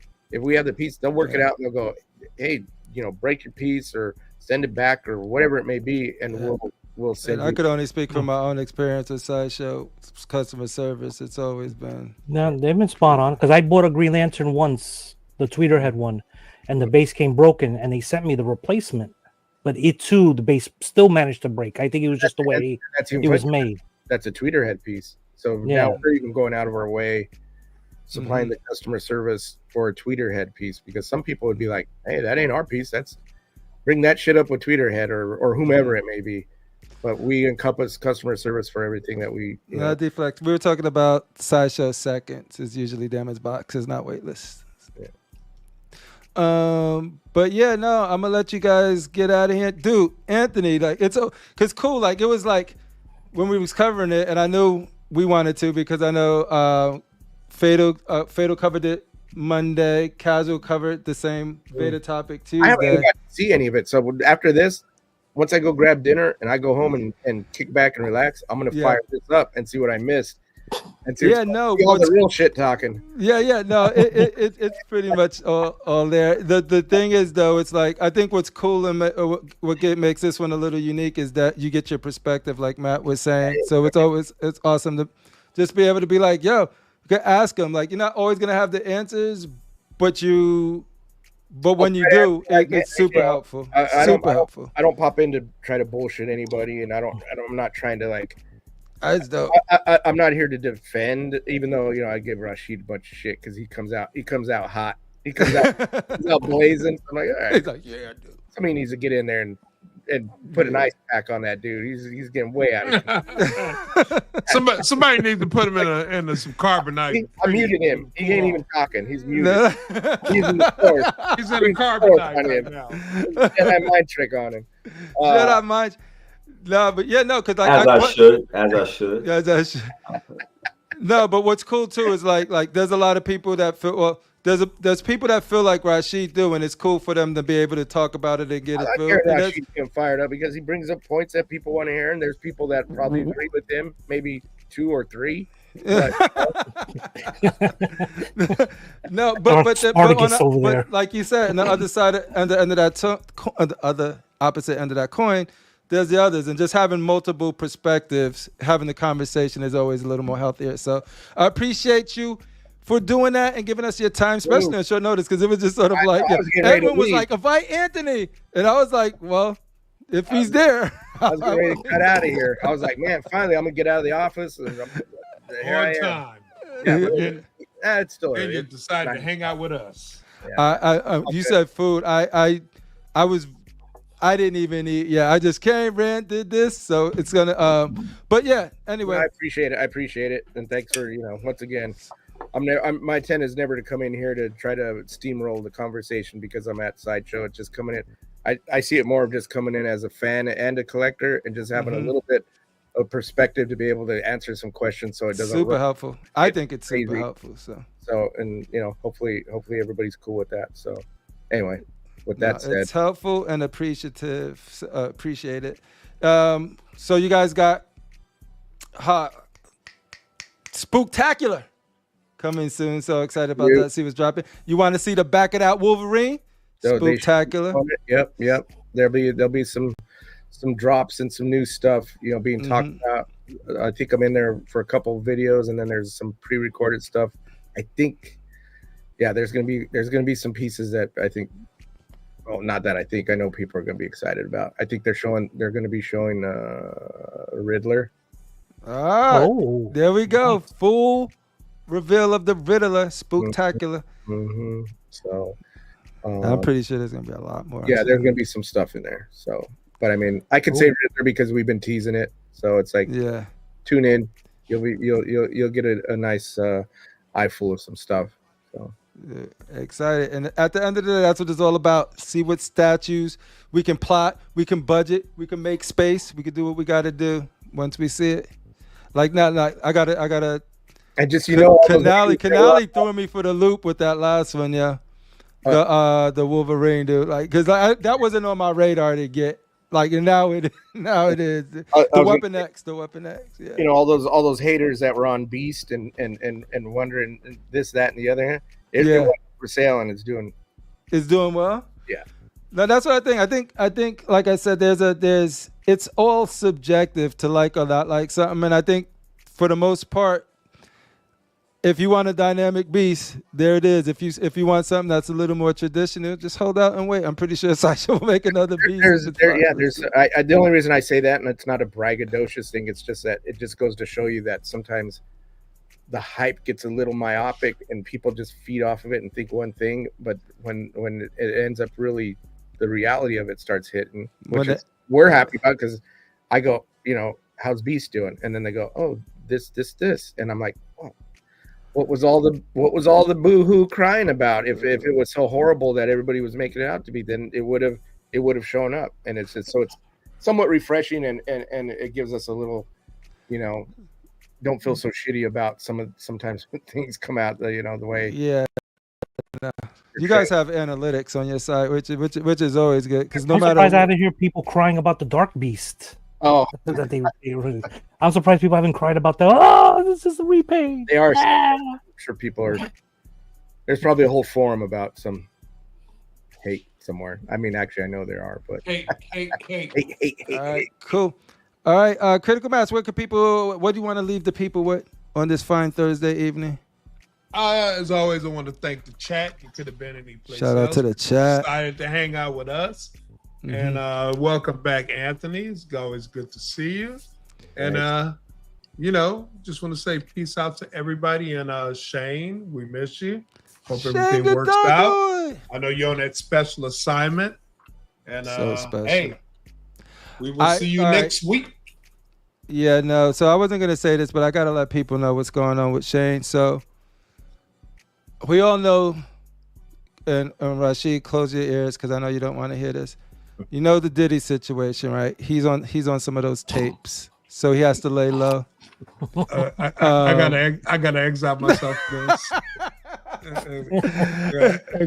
Yeah, there's a lot of people that want some tapes, and you know they're all fleeing the country right now. And I don't know, do you flee Canada or you just chill there? I don't know them Canada rules. Where do you go? In Canada, nobody cares about Canada. He's already fled, so he's in Canada already. He's already exiled. He's like, shout out to Shane. We miss you, man.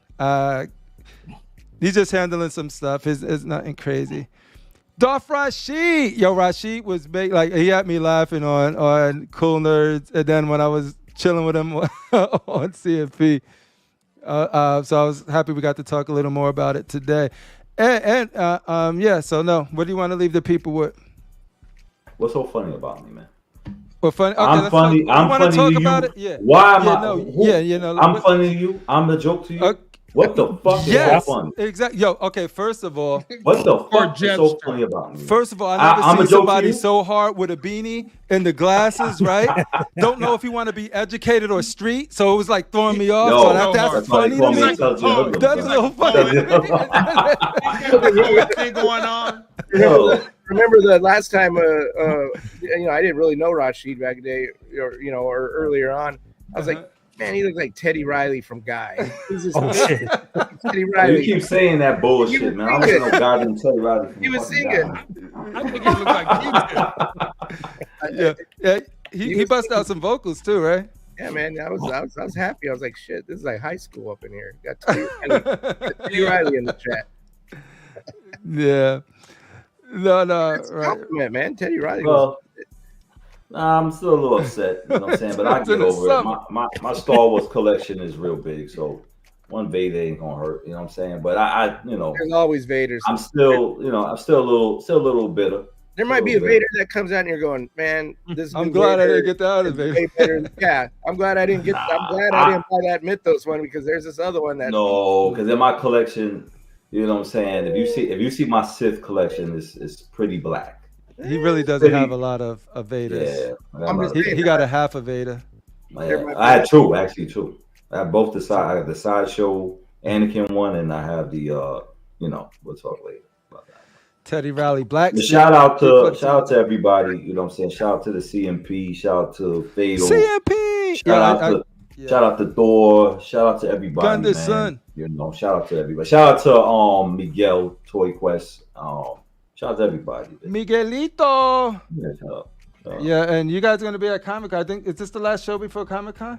Yep, next Thursday. Yeah, I'm gonna be there Saturday. I'll be there Saturday, Sunday. Yeah, if so the weather's warm, wearing my Jersey Jets, New York Jets.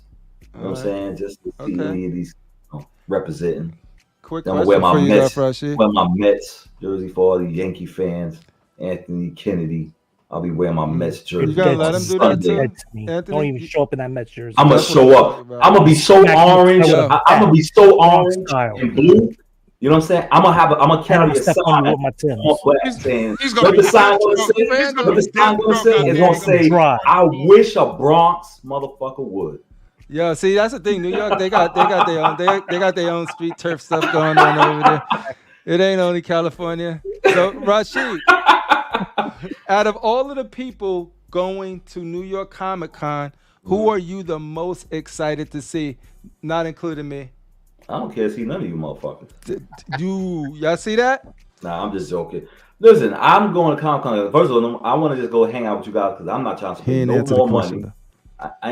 Listen, I'm excited to see you, my brother. I'm excited to see Anthony Kennedy. Hopefully, Kennedy got something for me. He know what it is. You know what I'm saying? He got some pizza weed. He got some pizza weed for you. Pizza weed, I don't want no edibles. Yo, I swear, don't ever offer me. If anybody offers me food with weed, I will fucking kill you. Don't play with me. Those magical gummy bears. But I want to see. I would like to see. Miguel and it's everybody. Are you gonna put CMP on your shoulders like he wants you to? Yo, listen, my name ain't R. Kelly, okay? He gets tired, so you gotta put him. You gotta put him on your shoulders and walk around Comic-Con with him. Nah, you know what I'm gonna do? When he has that book bag, I'm gonna take his book bag and just take his shit. Yeah. All right, so you walk into the Comic-Con, you see Dion, you see CMP, and you see Danny Lee. What do you do in that situation? What I do? What do you do? What do they have for me to take?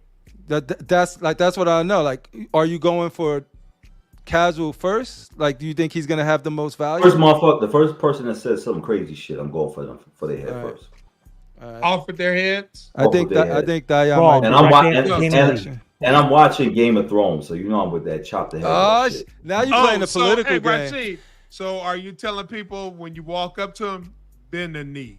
Yeah.